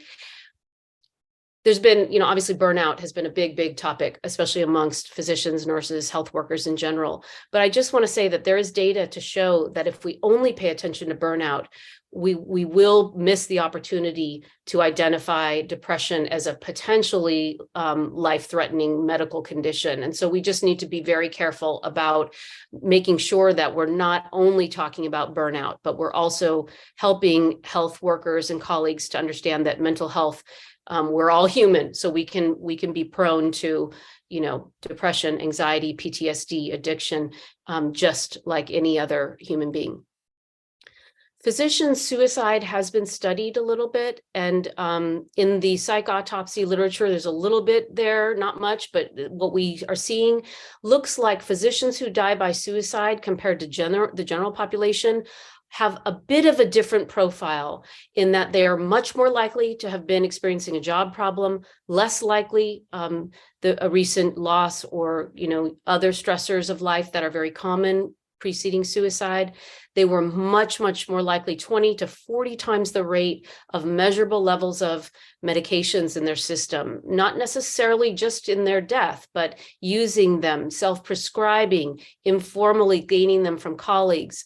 And they were as likely to have a likely mental health condition, but less likely than the general population suicide decedents to be in mental health treatment. So there are major barriers for health workers that we won't have time to go in right now.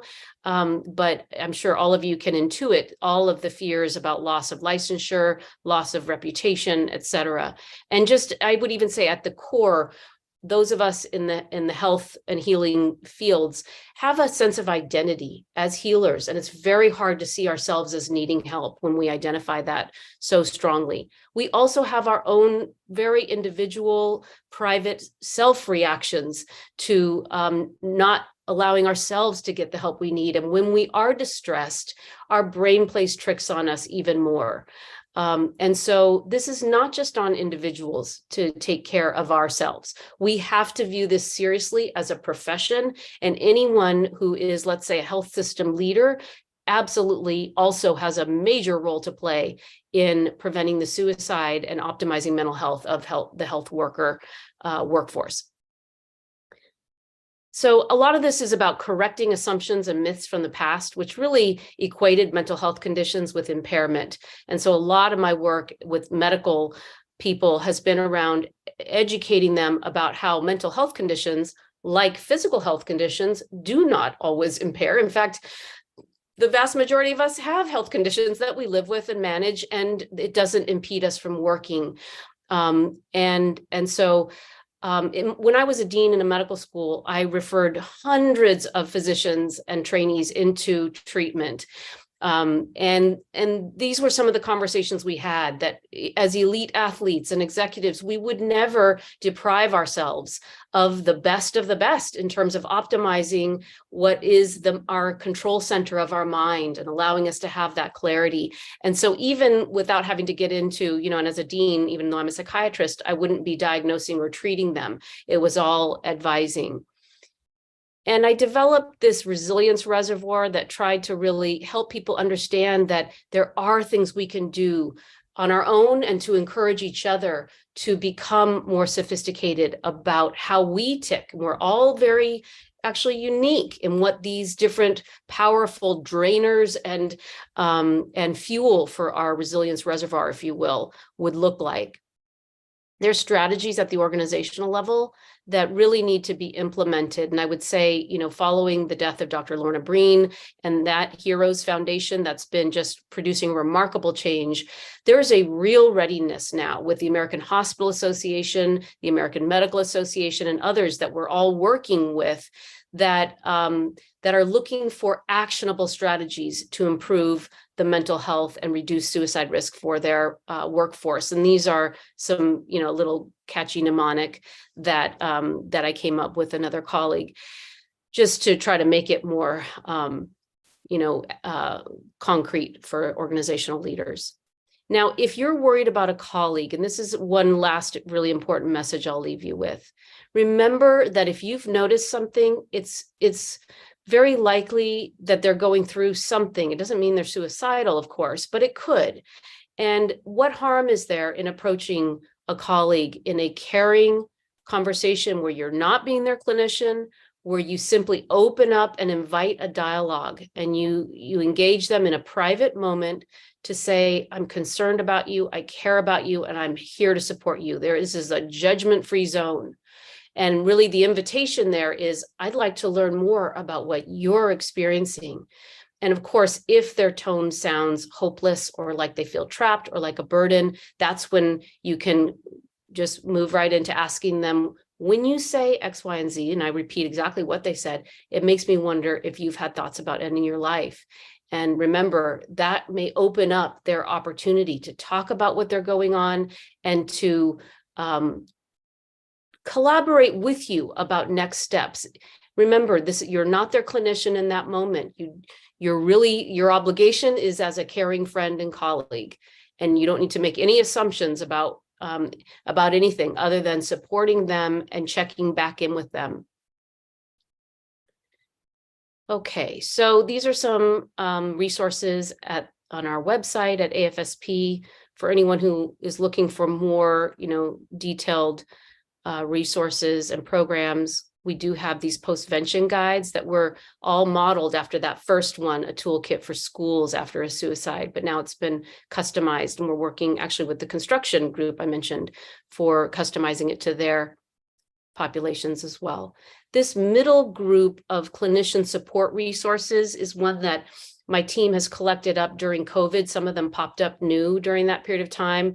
And some of them offer things like virtual recovery groups, peer support, but also some of them offer low cost or free therapy to health workers.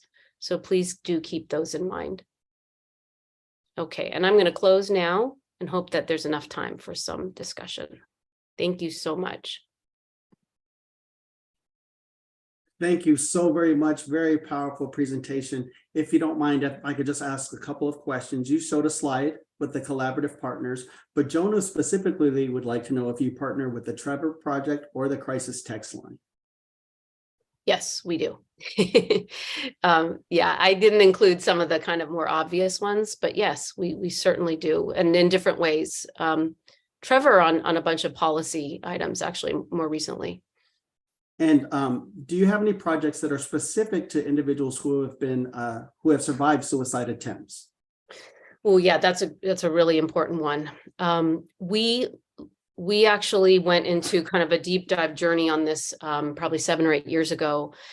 We thought about and piloted for a brief period of time if whether or not AFSP was set up to offer at least training, if not the support for attempt survivor support groups. And we learned a lot from doing that and actually steered away from that because we do everything but clinical services. That it became really clear that without a strong infrastructure that way, there were some serious, unintended risks and consequences with that. So what we have done is we have worked very intentionally with groups with lived experience or their family members, who I kind of more loosely call people with lived experience. If your own loved one has attempted, you have your own learning journey you've been on, to produce a couple new education programs, because we felt like that's where our sweet spot is with the way that we can train our volunteers and support them. And so we have 2 new education programs that specifically educate the loved ones and friends and community of somebody who has attempted, in what their role is in supporting a loved one at any stage along the way of, continued struggle or recovery, et cetera. So just in a nutshell, that's been where most of our efforts have been. We also, by the way, have been including lived experience in our research grants program, in the convenings we do at the national level, when we're, let's say, doing congressional briefings and things like that. So and with our Project 2025 work as well. So that just kind of goes without saying. It needs to be baked into everything we do. And in one of the slides, you put up a slide that said language matters. And I think we understand that in this space, but are there any initiatives or strategies to try to combat how suicide and mental health is portrayed in the media on a more national, global level? Yeah, there certainly are and have been. We've worked with media organizations to both in entertainment as well as in news journalism. So for example, the Poynter Institute is one leading group, as is like the Columbia School of Journalism. So we've supported their convenings or co-hosted with them to try to invite leading media people to come and learn more about safe messaging. Most recently, we've been very, very fortunate to be invited to host media briefings for some of the top tier journals like the New York Times. So those efforts, and then in the entertainment space, where we work with all of the other organizations like the National Action Alliance for Suicide Prevention and many others, to have supported Viacom CBS in what they've just produced, a relatively new mental health and suicide prevention entertainment media guide. And you can just search that and you're going to see this incredible document. And now the effort is more around trying to implement because, having worked with content creators, they don't always take well to, guidance that's just out there in a vacuum. They really need to grapple with it and, work together with other content creators and experts to figure out how to operationalize that. Got it. I think that is the gist of all of the questions. Dr. Moutier, I want to thank you so much for just hanging out with us and spending some time and educating us this afternoon. We greatly do appreciate it. I think we are drawing to a close. I might have a trivia question, but I think we are drawing to a close and at least taking a brief break. I do. What is the leading cause of disability worldwide? A, anxiety, B, stroke, C, depression, or D, cancer? Leading cause of disability worldwide. A, anxiety, B, stroke, C, depression, or D, cancer.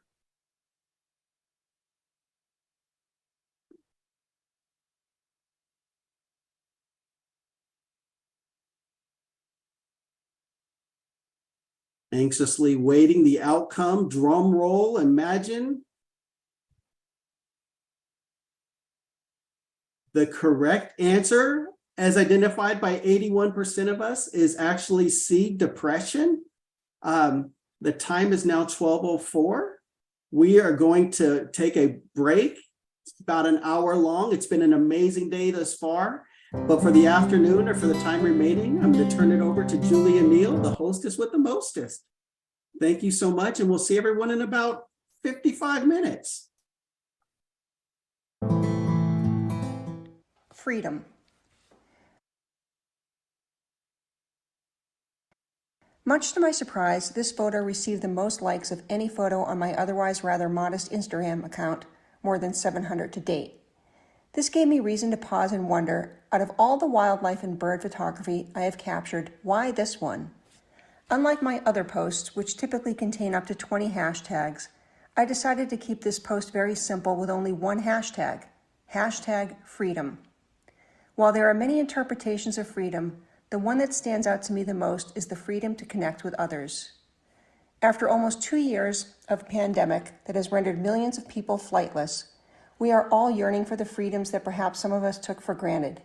Freedom to be with our loved ones, freedom to live without fear of contracting a deadly virus, freedom to walk amongst each other, and the freedom to see the smiles on each other's faces. I never realized how critical nonverbal expressions of emotions are to our social fabric. How many times over the past 2 years have you been wearing a face mask and therefore been unable to acknowledge the kindness of someone else because they couldn't see your smile? These freedoms to express ourselves, to communicate kindness, to convey gratitude, or to soften someone else's plight with even the most subtle movements of the lower parts of our faces have been impeded. I may be mistaken, but I think this photo of a cardinal taking off from a mesquite tree, along with the caption, hashtag freedom, tapped into people's longing to be back to some sense of normalcy, and most of all, to be truly connected to those around us. I will always look at this photo with a new appreciation for how critical it is to have the freedoms that are so vital to our emotional health.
Hello, everyone.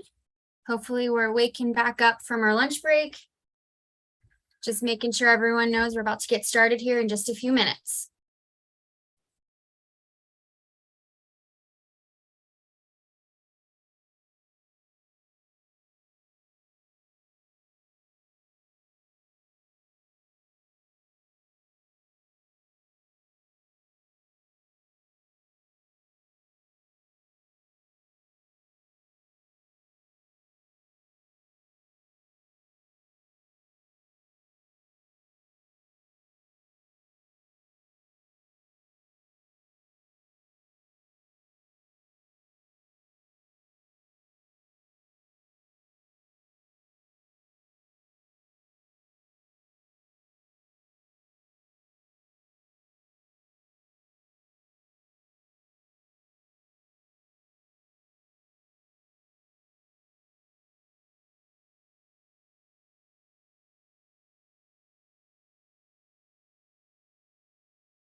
I'm going to take this 1 minute of time to just remind everyone, if you have any questions or comments, please feel free to use the Q&A section, not the chat box. The Q&A will be where we'll be able to see those questions and make sure your voice is heard throughout the rest of the session.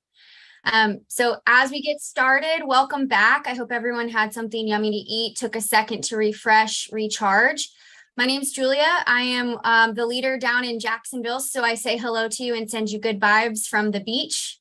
It's 70 degrees here today, so if that makes anyone jealous, it should. The beach is the best in my opinion, but I'm not biased or anything. Alrighty, so as we get this going, we're going to start this off with a trivia question. So let's go ahead and move to that question here. LGBTQ individuals are how much more likely to experience depression, anxiety, and substance misuse compared with heterosexual individuals? We've got A, 1.5 times, B, 2 times, C, 2.5 times, or D, 3 times. Let's go ahead and see where our answers lie.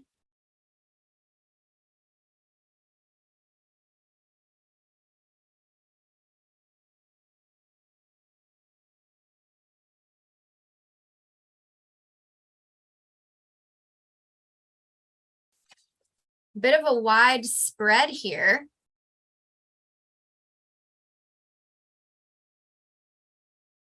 All right, final answer is C, 2.5 times. So actually, the most of us were not correct with this one. This one was a little bit more challenging, but 2.5 times more likely to experience those concerns.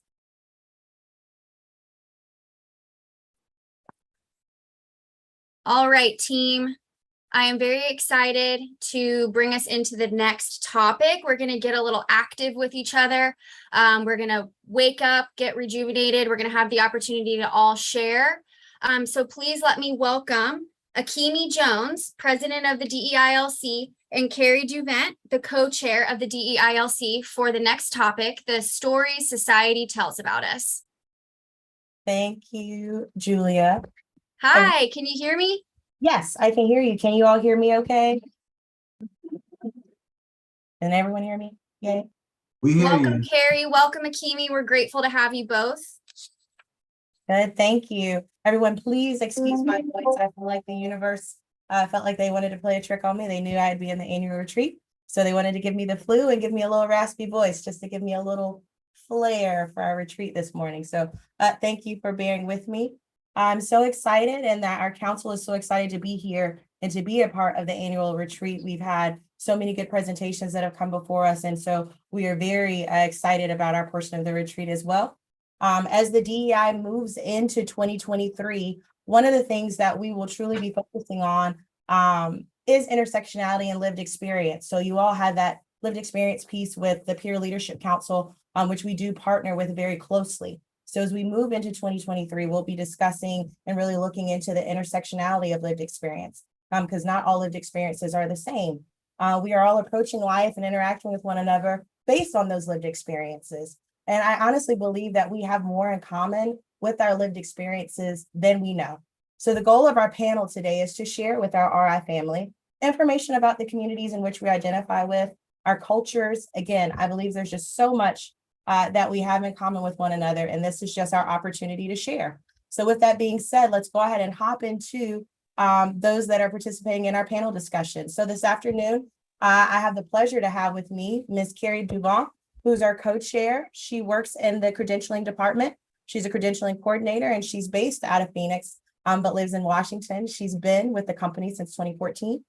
I also have Ms. Jess Spahn, who's the clinical director for the New Mexico Crisis Facility. She started with us in 2021. Jess, we're so happy to have you here. Next, we have Ms. Monica Maselli, who's repping good old Baton Rouge, Louisiana. She's a shift supervisor for their crisis facility there.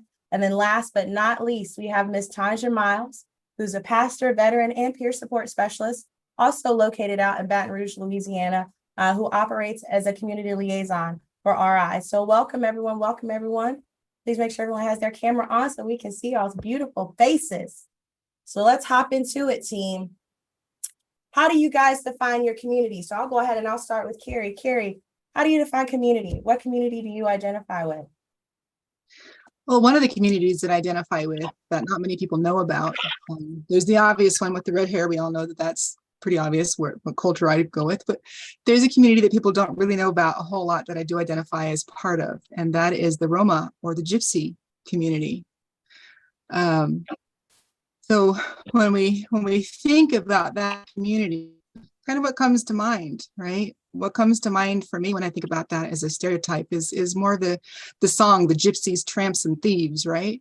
Also Esmeralda from the Notre Dame, right? So they're that kind of thing. Charlatans, they're viewed as charlatans, the tarot readers and the crystal ball folks, and they're also kind of known as or thought of as being promiscuous and of the devil, especially the women with their long flowing skirts and long flowing hair and off the shoulder blouses and dancing barefoot around a fire. How dare they? That sort of thing.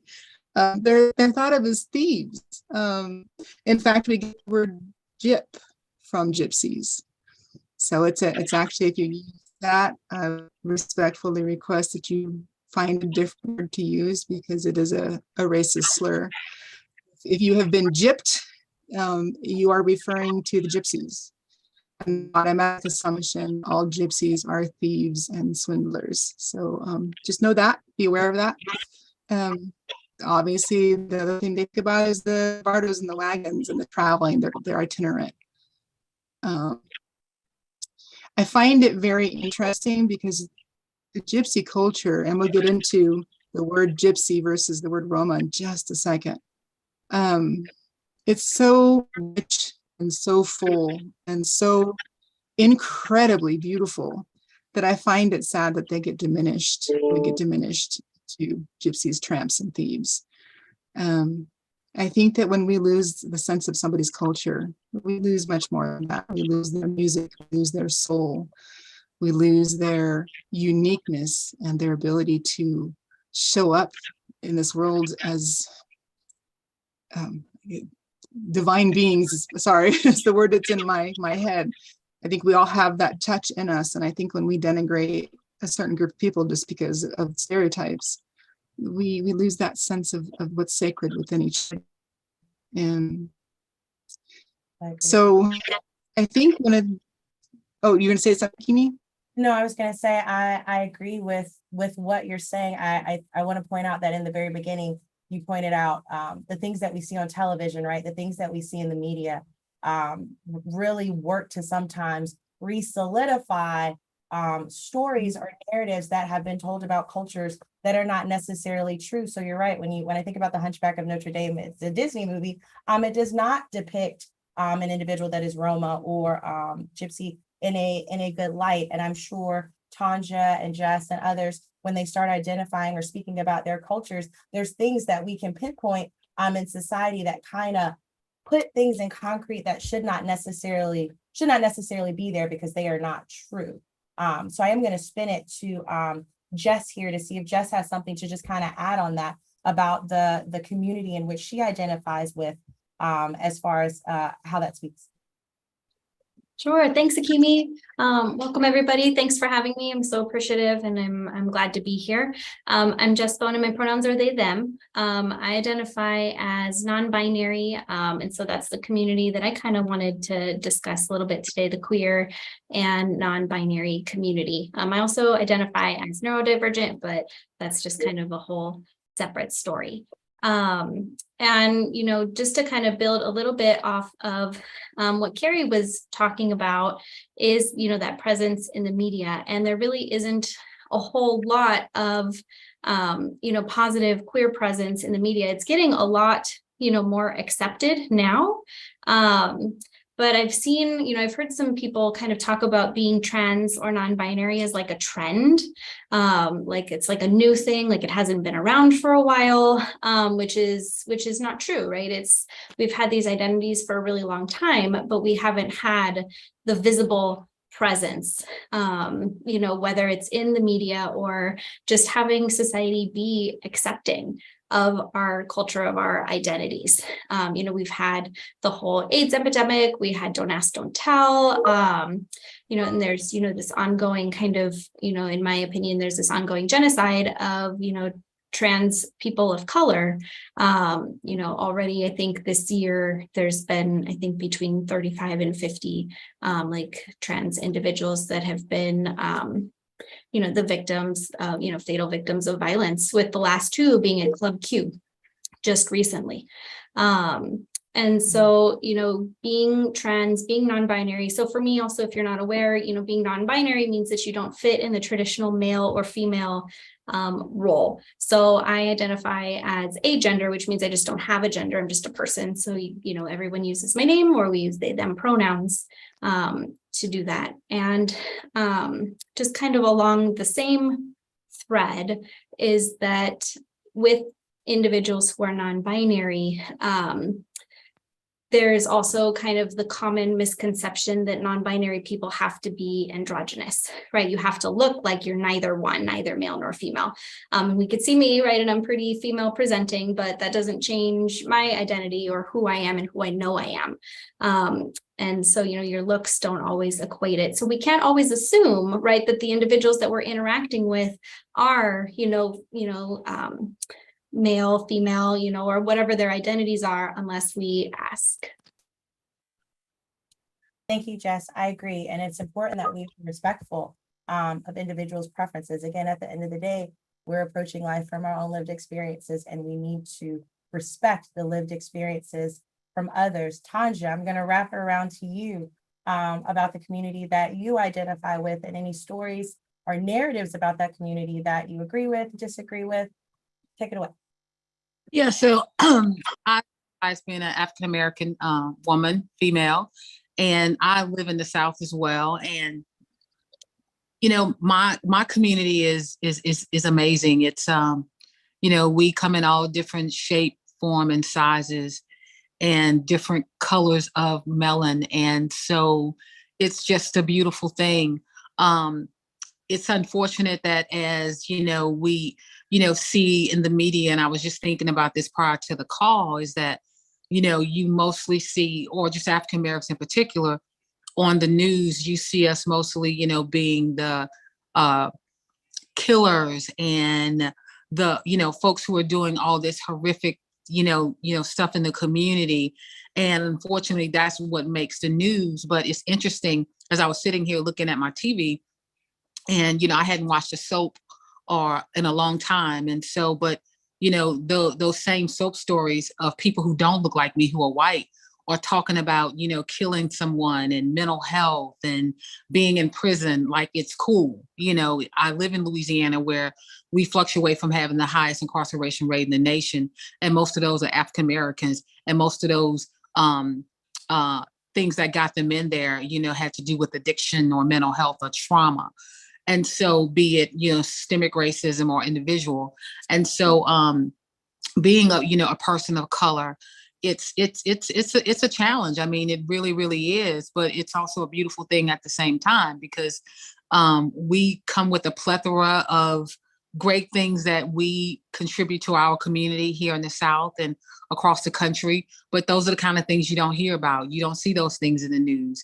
You know, it's the clickbait things that, you know, people really see. And so people think, well, that's all Black people do is rob, kill, and steal, you know, and don't work and have all these other challenges. And so, but when you look at TV and what we're entertained by, from Netflix to Hulu to all of them, a lot of them have to do with, you know, with drugs and incarceration and stuff like that. So it's almost like the same things we get criticized for, and we get, you know, just get, you know, in our face, you know, you guys are just wicked and evil. But all of these things is what we see on the media, and people stream and they watch it every day, and it's okay. So, you know, of course that, you know, bothers me, as you can tell, but, you know, that's why I'm glad we have conversations like this, you know, that, you know, that's not all true, like my sister was saying early. And I was kind of laughing when she said that, you know, when you say, hey, you know, I've been gypped. I had to check myself. I'm like, oh, I think I probably said that last week. You know, again, until she said that, then it gave me an aha moment. Okay, that's where that originated from. And that's not all true. You know, don't steal and, you know, rape, rob, and pillage. And so I'm just glad we're having conversations like this so we can all, you know, come into some knowledge and change our behavior and the way we talk and think of people. Absolutely. When we know better, the goal is to always do better. And a part of this DEI mission that I would like to say that it's not just internal with RI, it's also external with how you interact with people on the outside, is being very self-aware of your programming, right? Being self-aware of those things that you're kind of aligning yourself with. Does it involve equity? Does it involve diversity? Does it involve inclusion? Are we treating individuals the way they so importantly deserve to be treated? Or are we basing our interactions off of things that we have unconsciously or consciously learned that are not necessarily true? So self-awareness is very key in this field, and being able to kind of step outside of ourselves, right? And say, ooh, let me check myself, because I'm with you, Tanja. I've definitely said gypped a couple of times. Kerry, I know better now. I'm going to wrap around to Ms. Monica Maselli. Monica, tell us a little bit about the culture that you identify with and some of the things you'd like us to know about that community that are true or are not true. Oh, you're on mute, Monica. Thanks. The culture I identify with is the Hispanic culture. I'm Mexican, and actually to say Hispanic is not correct, because people in the Hispanic culture, quote unquote, do not like being miscalled. Like if you're Mexican, they don't like being called Puerto Rican or Cuban, and vice versa. We're very proud of where our heritage is. Cheech and Chong, if you want to think about media, Cheech and Chong has done a number on us. We're going way back, but you know, a lot of people, when they think of Hispanics, or Mexicans, they think of Cheech and Chong. And here in the South, a lot of people think of illegals, and people are coming here and stealing jobs, and you know, and I can't say that some people have not come and, you know, and are not working jobs here and sending their money back to Mexico. I can't say that that's not true, because it is true. But, you know, there's a lot of people who are here, like my mom, who's straight from Mexico, you know, who's, you know, has her, you know, citizenship, you know, and, you know, it's kind of offensive to me that, you know, a lot of people think that way. I'm very blessed at the RI community, though. We have a lot of people in Baton Rouge who are really into this Hispanic, the Mexican, and wanting to learn Spanish and things like that. So, you know, that really makes me feel celebrated and really makes me feel good at RI, that I can go talk, you know, teach a little bit of Spanish here and there to my coworkers. That's awesome, Monica. Thank you for sharing. And I think you shared something that's very important, because sometimes I have a conflict when it comes to how to properly, I guess, address the Hispanic community, Sometimes I've heard individuals say that being called Mexican is offensive. So it is good, again, for us to have these conversations so we know how to better navigate our spaces, so we know how to better navigate our human interactions. So as I circle back around to Kerry, who is speaking at this point from the Roma community, Kerry, what is something positive that you want us to know about that community? What is a perception that you would potentially like to change? You're on mute. Of course, I'm on mute.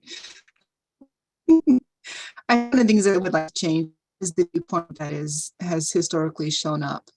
And as you pointed out, Akemie continues to be made more solid by how the Gypsies are presented in film and books and things. It's true that they are travelers. There are a couple of sides. The reason why Gypsies got the name they do is because it was actually believed at the beginning that Gypsies came from Egypt. That's where it came from. But they're actually, the Roma are actually out of northern India, and their language, Romani, is related to the Sanskrit. You also have the Celts, the Gypsies from the Celts, who were known as the travelers. And the fact is, yes, they were travelers, but they were also artisan craftspeople. They were musicians and dancers, and they were blacksmiths, and they worked in every kind of job that we work in now. They were genuinely artists, and the people, they're family oriented, they're deeply spiritual, not frightening at all. So that's one of the things. And I think, not sure how deep I want to go with this necessarily, but I think one of the things I'd also like to have acknowledged is the damage that has been done to that culture over the years because of that. And I'm going to talk about a little bit about the Holocaust. We know, and there's a positive out of this. So we know about the Jews and the horrors of all of that. Still, when I was a kid, I lived in Berlin. I've actually been to a couple of the death camps and Hitler's bunkers and things, and it's horrifying. But what we don't realize is that Hitler aimed at several different types of people: the Jews, the disabled, the LGBTQ, and the Gypsies. The Gypsies had their own arm insignia. It was a black triangle. The German word for these means untouchable. So when we look at the history, there is a definite multi-generational trauma that's embedded in the DNA of anybody who bears that name. And I would love for that to open up more, for people to be more aware of that, and to recognize that there is a rich culture often gets denigrated. On the plus side, you know, if you take all of that, we're free-spirited, we're unconventional. I know for me personally, if I try to force myself to be conventional, I actually get sick. It's damaging for me because I'm an artist, I'm a musician, I'm a dancer, I'm everything that really we think about. Really, I'm kind of the stereotype in a way of a gypsy and its own thing. But it's a very, very rich, beautiful culture. I just saw a question, I'm not sure if Samara asked me directly or if she asked the Q&A, I'll just answer it quickly. Am I hereditarily a gypsy, or did I just adopt it? It is in my DNA. I am hereditary. It is part of who I literally am. And if we have time, I'll just quickly say, the day that I found that out, it was like coming home, because so much of who I am made sense. So much of who I am finally had a place to live, because I am an unconventional person. I am an artist and a musician, et cetera, et cetera. I am also a wanderer. I love the idea. I used to think that it was because I was raised in the military that I had itchy feet, as we used to say. But I realize it's actually kind of goes a little deeper than that. I'm an adventurer. And I hope one day to be able to actually follow that path and travel quite a bit. I have nobody alive left that can tell me about my heritage, so I'm learning on my own. And it's fascinating. I wish I had people to go to tell me the stories, but I don't. So I am learning, and all I can say is it really is. I think when we find that part of us that makes sense, it is coming home. And I feel like that's what happened. That kind of got a little bit off topic, but I do want people to recognize both our history and the gifts that we bring to this world. There's so much magic that's in this world because there are gypsies.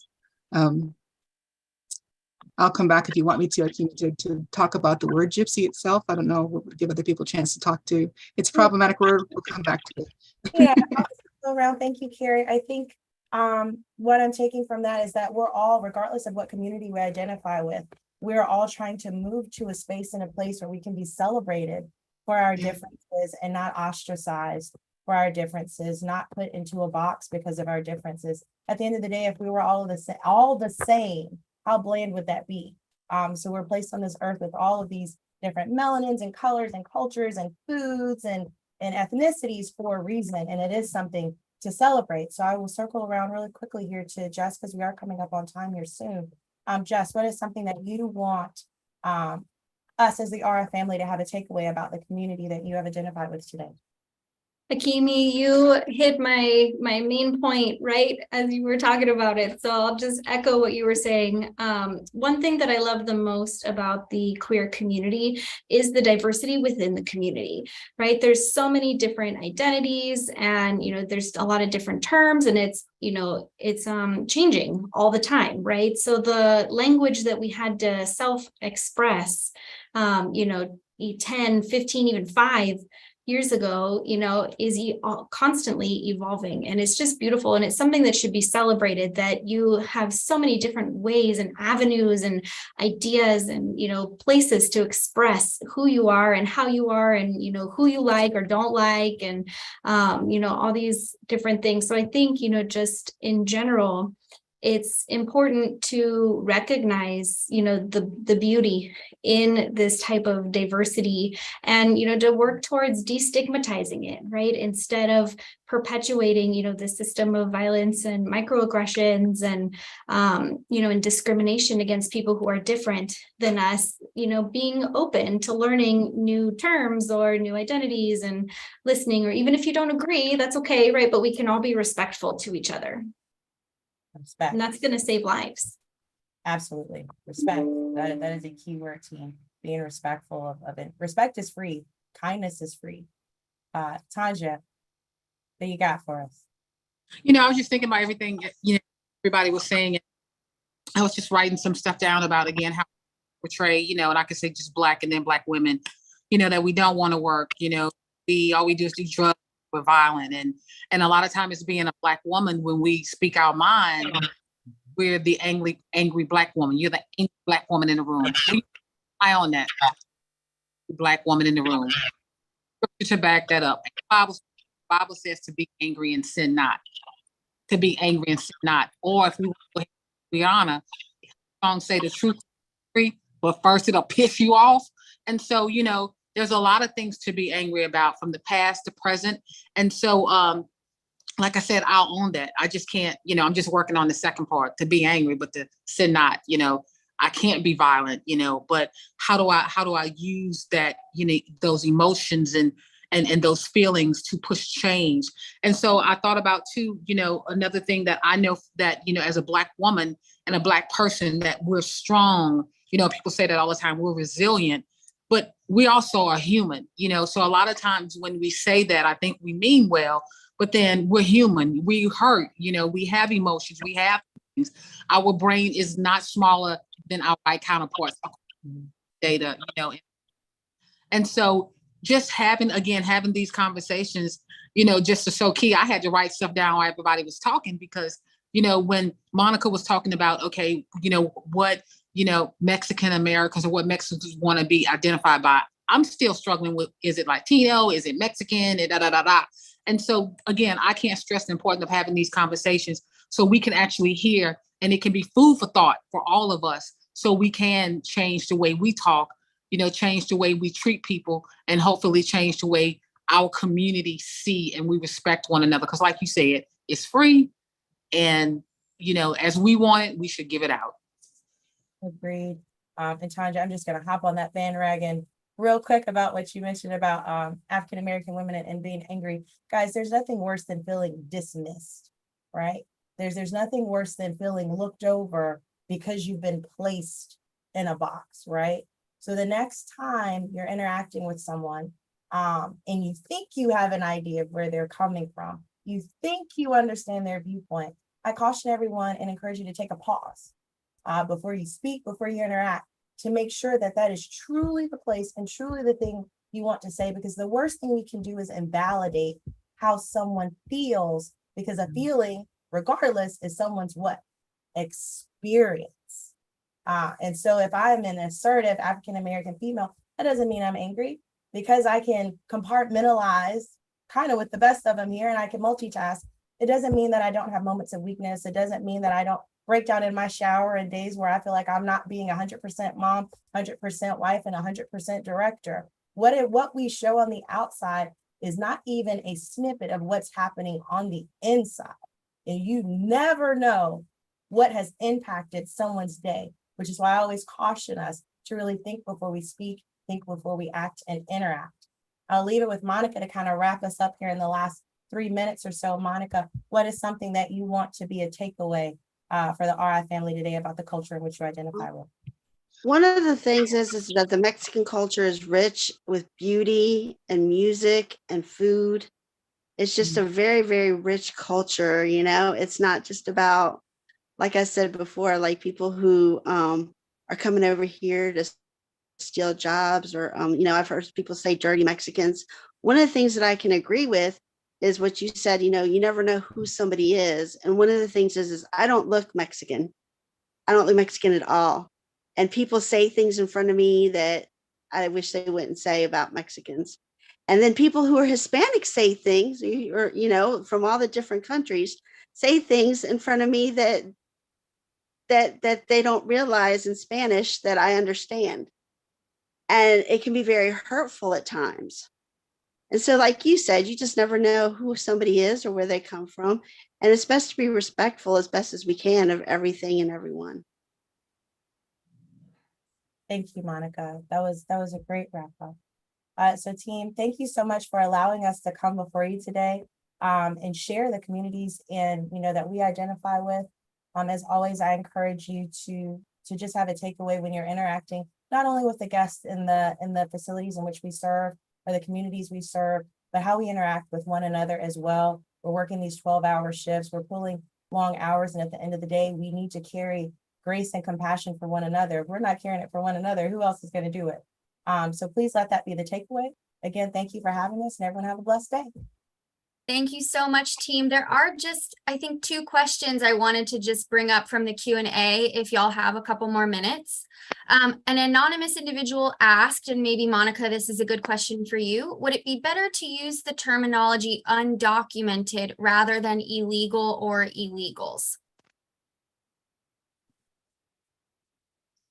Yes, I believe so. Undocumented has a little bit less negative connotation to it. I was somebody actually from the center. Somebody called me the other day, and that's what she was talking to me about as well, using the term undocumented. And sometimes they're documented, sometimes they have papers, you know, and people wonder, you know, just because they don't have a social security number, you know, are they undocumented? No, they have papers, but they just don't have a social. And the similar person said, some people have traveled to places without acquiring the required documents and approval, indicating that they're not, quote, illegal. So I thank you for providing that perspective. Samara stated, I agree, Jess, we should learn more about other people and what makes them who they are.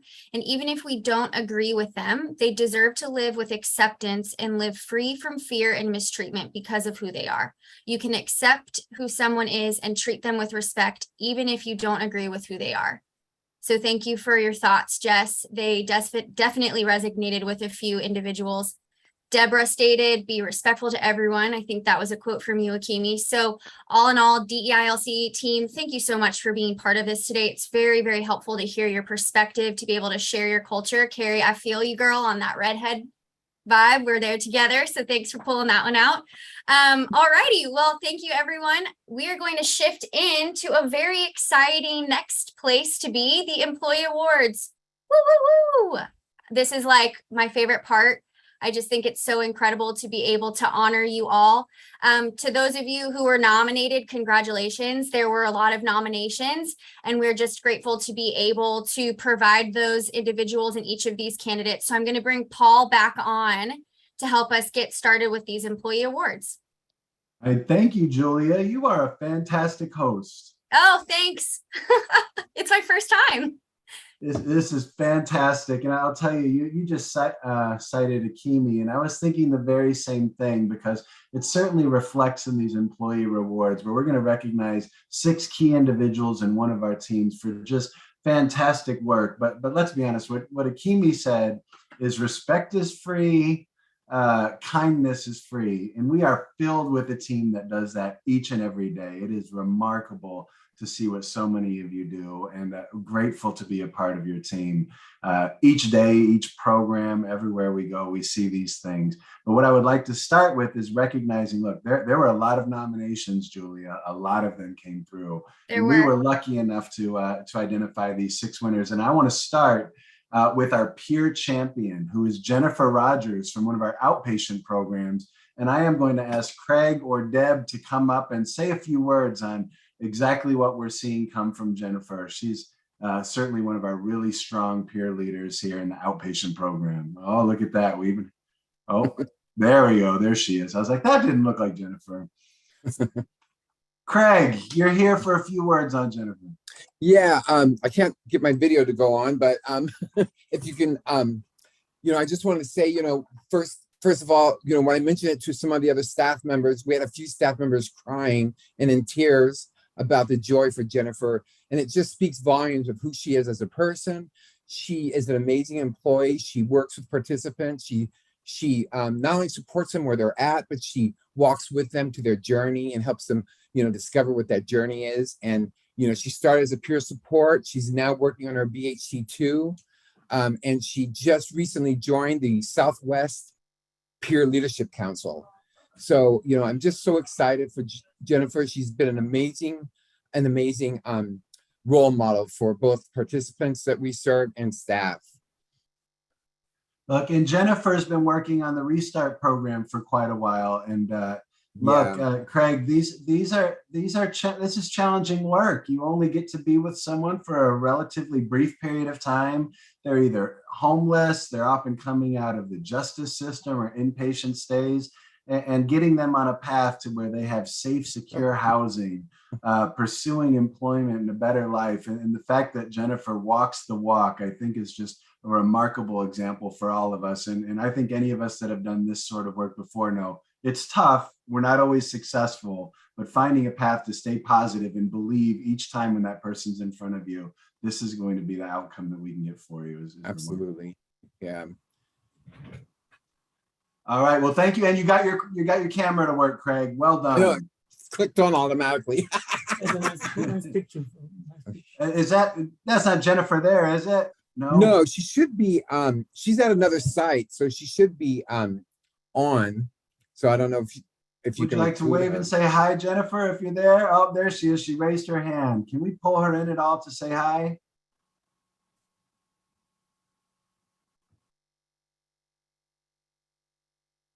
I don't know how that technology works. I don't either. We are going to try, Jennifer. Allow to talk. I found the button. Jennifer, you're in. I think you're muted, though. Can you hear me? Hi. Yes. Hi. I just want to tell you thank you, and I'm really honored. Thank you, thank you, thank you. This really made my day. Oh, look, the days of people. I'm speechless. I'm speechless.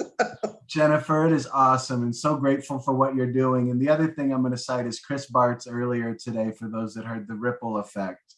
When you impact one life, he talked about impacting those around him. And the truth is, he goes, that could be for years. We all know it could be generations that are changed by the work that you're doing. So thank you so much for all of your work, Jennifer.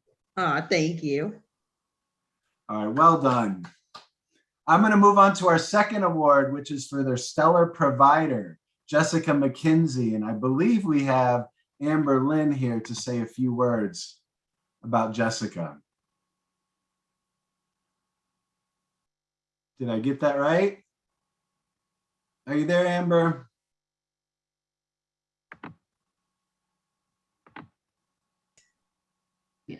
Can you hear me now? Got you. All right. So I am here with Jessica, and I wanted to say a few words about Jessica. Sorry about that. So Jessica has been working with RI since 2017. She started here as a behavioral health technician, but she was going to school while she was working. She became an RN, and then right away, she did not stop to go to school. She went to her master's and she graduated with the psychiatric mental health nurse practitioner. So I just want to point out that as a nurse practitioner, you can get a job anywhere. People are looking for you, they're calling you, but Jessica has chose to stay with RI, and that is very remarkable for that. I was lucky enough to be Jessica's manager, and I wanted to take this opportunity to thank Jessica for her dedication to RI. Throughout the year, I have worked with many people. However, Jessica stands out as an employee who never wavered her commitment to RI. I have admired her strong work ethics and her personal integrity. Jessica stands out for especially the following reasons. She is there to help others no matter what. Jessica makes sure we don't work short. She has worked any shift that is needed to be covered, including night shifts, and and that is very special to have somebody who can be flexible. Jessica is the go-to person when other providers have issues. She volunteers with administration work when I'm not available. She cares about the guests and makes sure they get excellent care. And that is why I nominated Jessica, and I'm glad that she won. Well said, Amber. And the other thing I want to mention, it's probably, I don't know how many years ago, maybe Jessica's here and can remind me if she puts her hand up, we can pull her in. But I remember talking with her on Living Room 1 about being. Yeah, I still have your card. Yeah, and I said, please don't leave us. Stay when you get your NP. So glad to hear you there. Any words you want to say, Jessica? And look, I'm going to say it's a first as far as I know, starting as a BHT, becoming a nurse and a nurse practitioner with us. And it happens to be in our busiest location in Peoria, Arizona. Well, I think it's an honor to work for the company, and you get good support. I feel honored to be part of the family, and we continue to grow. And like I said, I couldn't be more comfortable being able to come to my bosses and superiors. So I had great guidance, and I appreciate everything the company's done for me as a whole. Thank you so much, and congratulations, Jessica. Yeah. Well-deserved award. We're now going to move on to our Outstanding Nurse Award. And for this, we're moving into North Carolina, where it's Gina Simmons. And I believe Amy Jordan may be around to say a few words about Gina. I haven't seen Amy for a few weeks. Are you there, Amy? Hi, everybody. I'm so excited to be able to talk a little bit about Gina. It's a really long list of good things I could say about her. She hit the ground running from the time she first joined us as a registry nurse. And we couldn't lose her, couldn't stand to be without her. And as it turned out, she felt the same way about us. So she's been part of the family for a long time now. And she's the go-to person for staff who have questions about meds or medical issues or crucial decisions about where we should be headed in taking care of people on the unit. And her judgment is impeccable. Her attitude is great. She's dependable. She's a great team player. And I'm just always really excited to pull her in and share good things with her. And she always makes good things happen for the team. So I'm so honored that she received this award, and it's just well-deserved.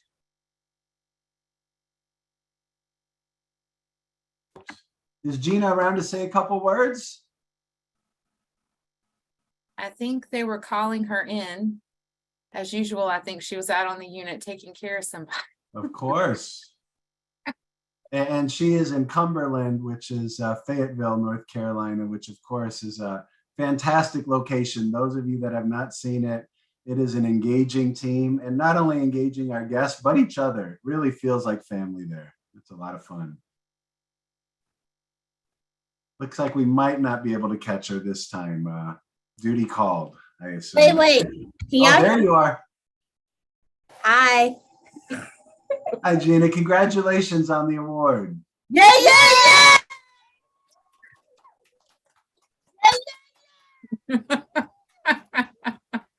I think there's something very wild going on. That is the team cheer. Yay.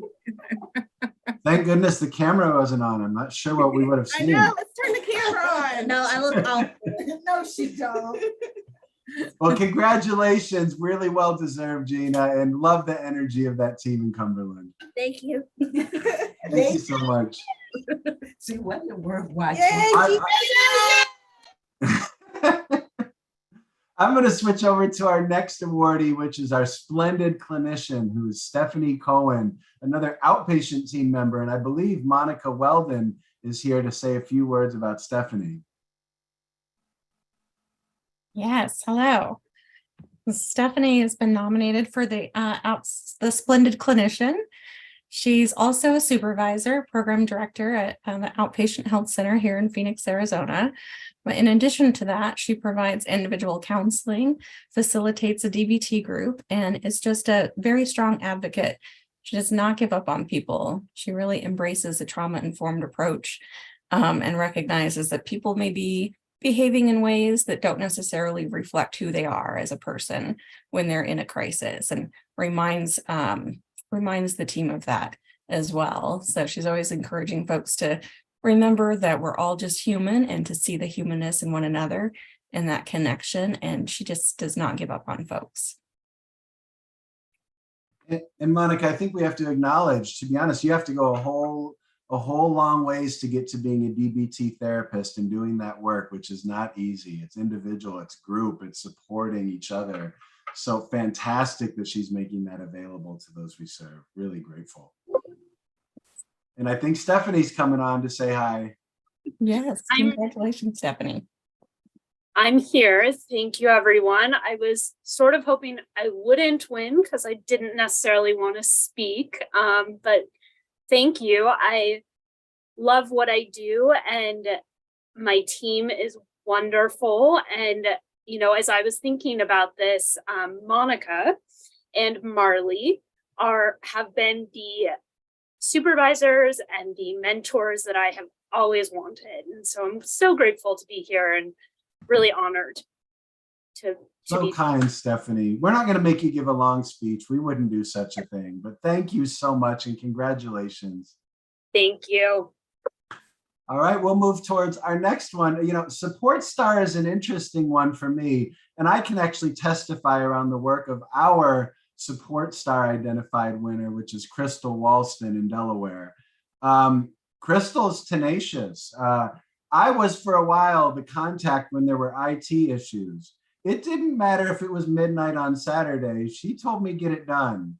And I did say call whenever you needed anything, and she supports her team. She gets things done, and so grateful for the way she tackles this job because, of course, we need to support our programs. Crystal, she's been fantastic. And I believe, I don't know if we have Natasha or Nikisha there to say a few words on behalf of Crystal. I'm here. All right. Hi, Natasha. Hi, Paul. You hit the nail on the head. Crystal is our lead support services coordinator here in Delaware. She brings to RI an extensive years and years history of behavioral health administration as an office manager. She's a bachelor's level Delaware certified peer support specialist. So this makes Crystal really flexible in her duties here in Delaware. She works the floor if we're shorthanded as a peer, and then she'll come back and make sure everybody gets paid. So she is truly, she and her team of office coordinators are the glue that hold Delaware together. We are really honored to have her working as a part. And guys, Paul wasn't exaggerating when she said, get it done, because that's what she do. She has that follow-up tenacity to get things done, to make sure our teams continue to work around the clock. Even in the midnight hour, on the weekends, on the holidays, she is there in the trenches with us. And we all appreciate, as leaders, we appreciate that. And to be nominated by her fellow family members here in Delaware is just an awesome thing. We're very proud to have her. We are, again, a better oiled machine, because she's making sure that we never run out of oil, and that we run smoothly. Thank you so much, and congratulations, Crystal. Thanks. I really appreciate it, guys. I really am speechless. This is so great to be honored like this. I don't really know what to say. I'm overwhelmed. I guess I'll leave it with this, Paul. I still have your number, and I'll still call you if we need something fixed, because we got to get it done. We got to get it done in Delaware. Yeah, she's not bluffing. Thanks, everybody. Thank you, No, Crystal. she's not. I love that passion. This is about getting things done. And of course, the team needs to be supported. So thank you for all you do, Crystal. Thank you. All right, we're going to move forward to our next one, tremendous leader. You know, this is an interesting one for me. This is Elizabeth Becker over our quality and compliance team. I will tell you, when Amy Pugsley moved into the executive vice president role and outside of quality, I wasn't sure how we would survive. Her expertise is through the roof, and no one else in the world has that. And then somehow Elizabeth Becker has it too, and is really fantastic to work with. So I'm going to hand this off to Amy and let her say a few words on Elizabeth, but her work has been absolutely exemplary since coming to the team. It really has. It really has, Paul. So thank you for your kind words, and congratulations. I just want to say, since I have a chance to say it to everybody that's won the other awards, I'm so excited because I know so many of you and witnessed the amazing work that you guys do. So congratulations. But to speak about Elizabeth, I think you're exactly right, Paul. She has really brought like a level of professionalism and knowledge and expertise in every area of quality and compliance. And so, as many of you guys know, quality and compliance there's so many pieces, and we have an amazing team that handles everything from risks to licensing, regulatory, joint commission, medical records, clinical audits, like the list goes on.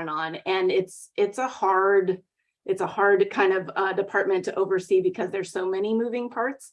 When Elizabeth came on, it's actually just been over a year, which I think is amazing in and of itself, because it feels like Elizabeth's been with us forever. And the work that she's done to change the department, to help continue build the team as we were restructuring and kind of resetting and everything. But she is innovative, she's knowledgeable. And I think one of the biggest things that I really, really adore about Elizabeth is her compassion for the work. She's I don't know if many people know this, but she's a physician's assistant in addition to all of her quality and compliance expertise. And so she comes with a background and a knowledge of just caring for our guests and understands that that's the lens that we should be looking through. And she carries that through to not only how we, helping the programs do that well, but she does that for her team. And she supports them in such a beautiful way that helps them feel empowered and rise to the challenge and supported. And I think the team gets better and better every single day because of the work that she does. So congratulations, Elizabeth. We are so excited to have you part of the RI team. And I feel very, very honored and blessed to have you working with me every single day. Thank you so much. I'm extremely touched, also overwhelmed, very kind. It means a lot. And obviously I could not do any of this without my amazing team. So really the quality department is incredible. Amy's an amazing leader for all of us. And there's just a lot of great work that we enjoy doing. And I know how passionate all the quality is about RI. And so thank you for this. It really is quite a compliment. I appreciate it. Thank you, Elizabeth. And look, you started with that statement of I'm overwhelmed, and that's what a typical day looks like. And so grateful you somehow make it all happen each and every day. Thank you. All right, and we have one last award, which is a team award, our fantastic team award. And this is a team that's gone through significant changes and advancements this year. And this is our finance team. And I'm going to ask Steve Ward to say a few words about the team here, who have really come together and started pushing things forward in a really productive way. Well, I'm a little bit, I would say, overwhelmed as well. We're super proud. And by the way, Paul, that picture looks considerably different than what I look like today. And I know I've gotten a few comments on a few of my calls in the past, but on behalf of Brian, Lori, and Val, we couldn't be more proud of the team that we've been able to build over the last year plus. We've been able to accomplish a lot, but mostly because we work really well as a team. We really listen to the staff, I think, and we've come by this theme of customer service. And customer service, guess what? We don't really have guests like the rest of the sites do. Our guests are all of you guys out there. So all the rest of the departments and our customers are all, what our focus is all the time. And in the process of us going through all of these changes, it became really important to change the culture of the department to do that. And that meant listening to the rest of the departments and trying to adjust what we were hearing in order for us to deliver what the rest of the departments needed. And in doing so, the outcomes, the financial outcomes of financial information we were getting back to them, I think meant more to them, and has really helped us over through the deep dives in these last few months of trying to make some adjustments. So we're so proud. Thank you very much for seeing that in the team. Can't be more proud to be a part of the team. Appreciate it, Stephen. Look, I think this week alone, I'm sure I met with Lori, Valeria, Michael, with deadlines of we need something in the next few hours, and they've been remarkably responsive to pull those things off in impossible situations. So thank you all so much. What a fantastic team you have. Yeah, thank you. Great work, guys. Congratulations. And I think, Julia, we have a drawing. We have some prizes potentially to give out. Is that right? The party doesn't stop yet, people. We still have some winners. So everybody hold on to your seats. Shall we kick it off, Paul? It's all yours, Julia. All righty. Y'all, we have 5 prizes today to give away. The daily drawing is based off of just a random little spinny wheel. And I think that we'll skip over to that spinny wheel here now.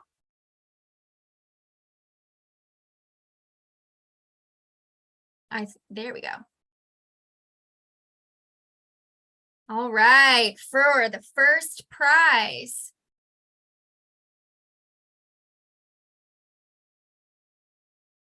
Is that the spin? Okay. Vanessa. Vanessa, yep.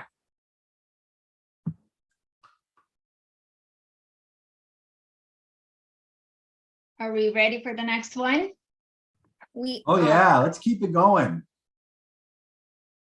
How does this work? Do they pick their prize, Julia, or how do we do this? Well, so the first prize we're gonna say was the backpack.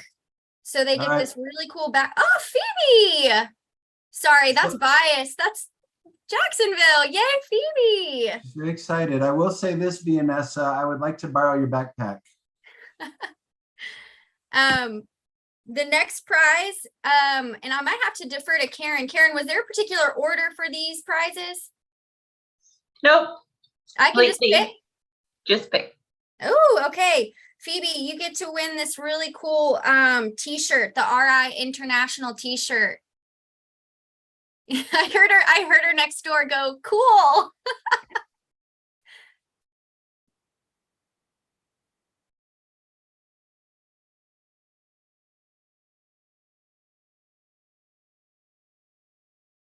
Karen Me. I don't know if that is the person's name or an identifier. That might be, we may have a few Karens.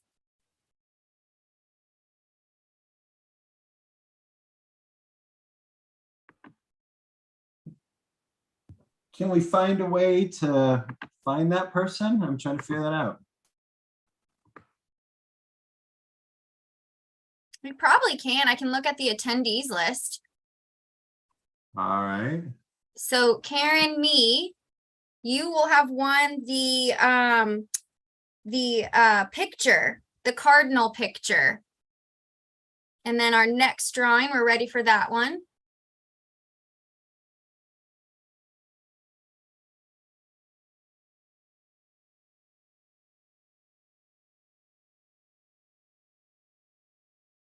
Ah, Sylvia, congrats, Sylvia.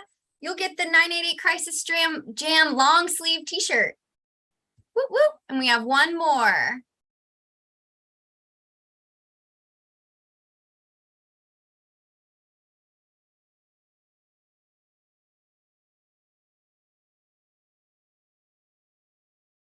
Nicole Lilly, congrats. You are getting the Hope Inc. Stories hat.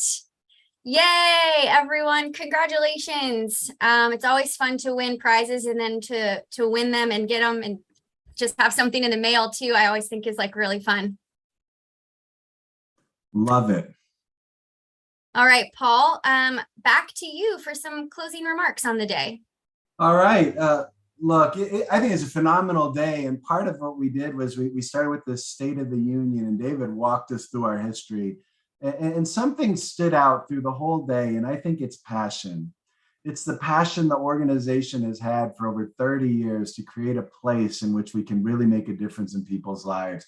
We focused a lot of time with our peer leadership council, hearing peer voice, diversity, equity, and inclusion. All the things that to me are really essential to not only being a strong organization, but in fact getting better each and every day because we're hearing voices that can shape what we do, supporting our team, supporting those we serve. It's you know, the other thing that that's remarkable to me is we pulled in some national leaders. When you think of hearing about 911 going to 988 and seeing Vibrant Emotional Health here to talk to our group, when we see American Foundation for Suicide Prevention leadership coming in and talking about how we can care for ourselves and those we serve, it really speaks to the mission of RI. It speaks to how our impact is seen nationally, and others are here to come help us, much like we help them.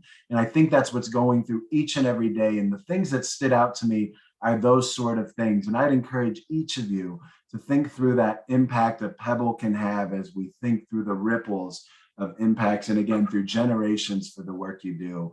That's a lot of what stood out to me. The other language was Chris Bartz, who of course many of us already miss, but Chris said, look, what we did so well, what changed his life was we focused on what's strong, not what's wrong. I heard that over and over again. Get to know the person, get to focus on their strengths, get them to the path that they want for a better life.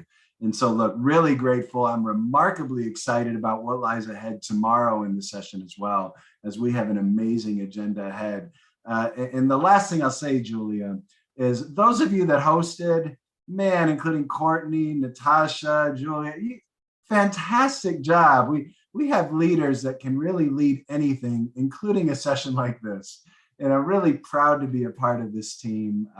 What an impact today's had on me. I've learned some lessons that I will take with me, including the idea that let's not make any assumptions about what language we should use towards somebody that we see in front of us. We need to hear from them. We need to listen closely. It was even part of that, you know, as we were listening to the flute, he said the same thing. He said meditation was about listening. Praying was about talking to God. This is about listening and taking it all in. Hearing from the person is how we are going to get better at everything we do. So those are some of my key takeaways that I had for the day, Julia. Paul, thank you so much. I really appreciate everyone participating with us today from the bottom of my heart. Courtney, Natasha, thank you all for being willing to join us today. We had a lot of really, really awesome stories today that will transition into tomorrow. We still have a whole day of just jam-packed fun stuff. from the front lines, matrix model, where are we today? Lots of really great things tomorrow. So please be ready to get back on tomorrow through riinternational.com/retreat. You can find the Zoom link there for day 2. And it starts same time it did today, whatever location you're in, 8 a.m. PCT, makes 9 a.m. Mountain Time and 11 a.m. Eastern Time. Did I get that right, everyone? I think so. We're all over the place. So whatever time you started today will be the time you start tomorrow.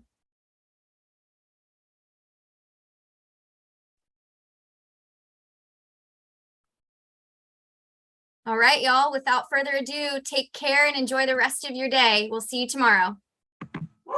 Thank you.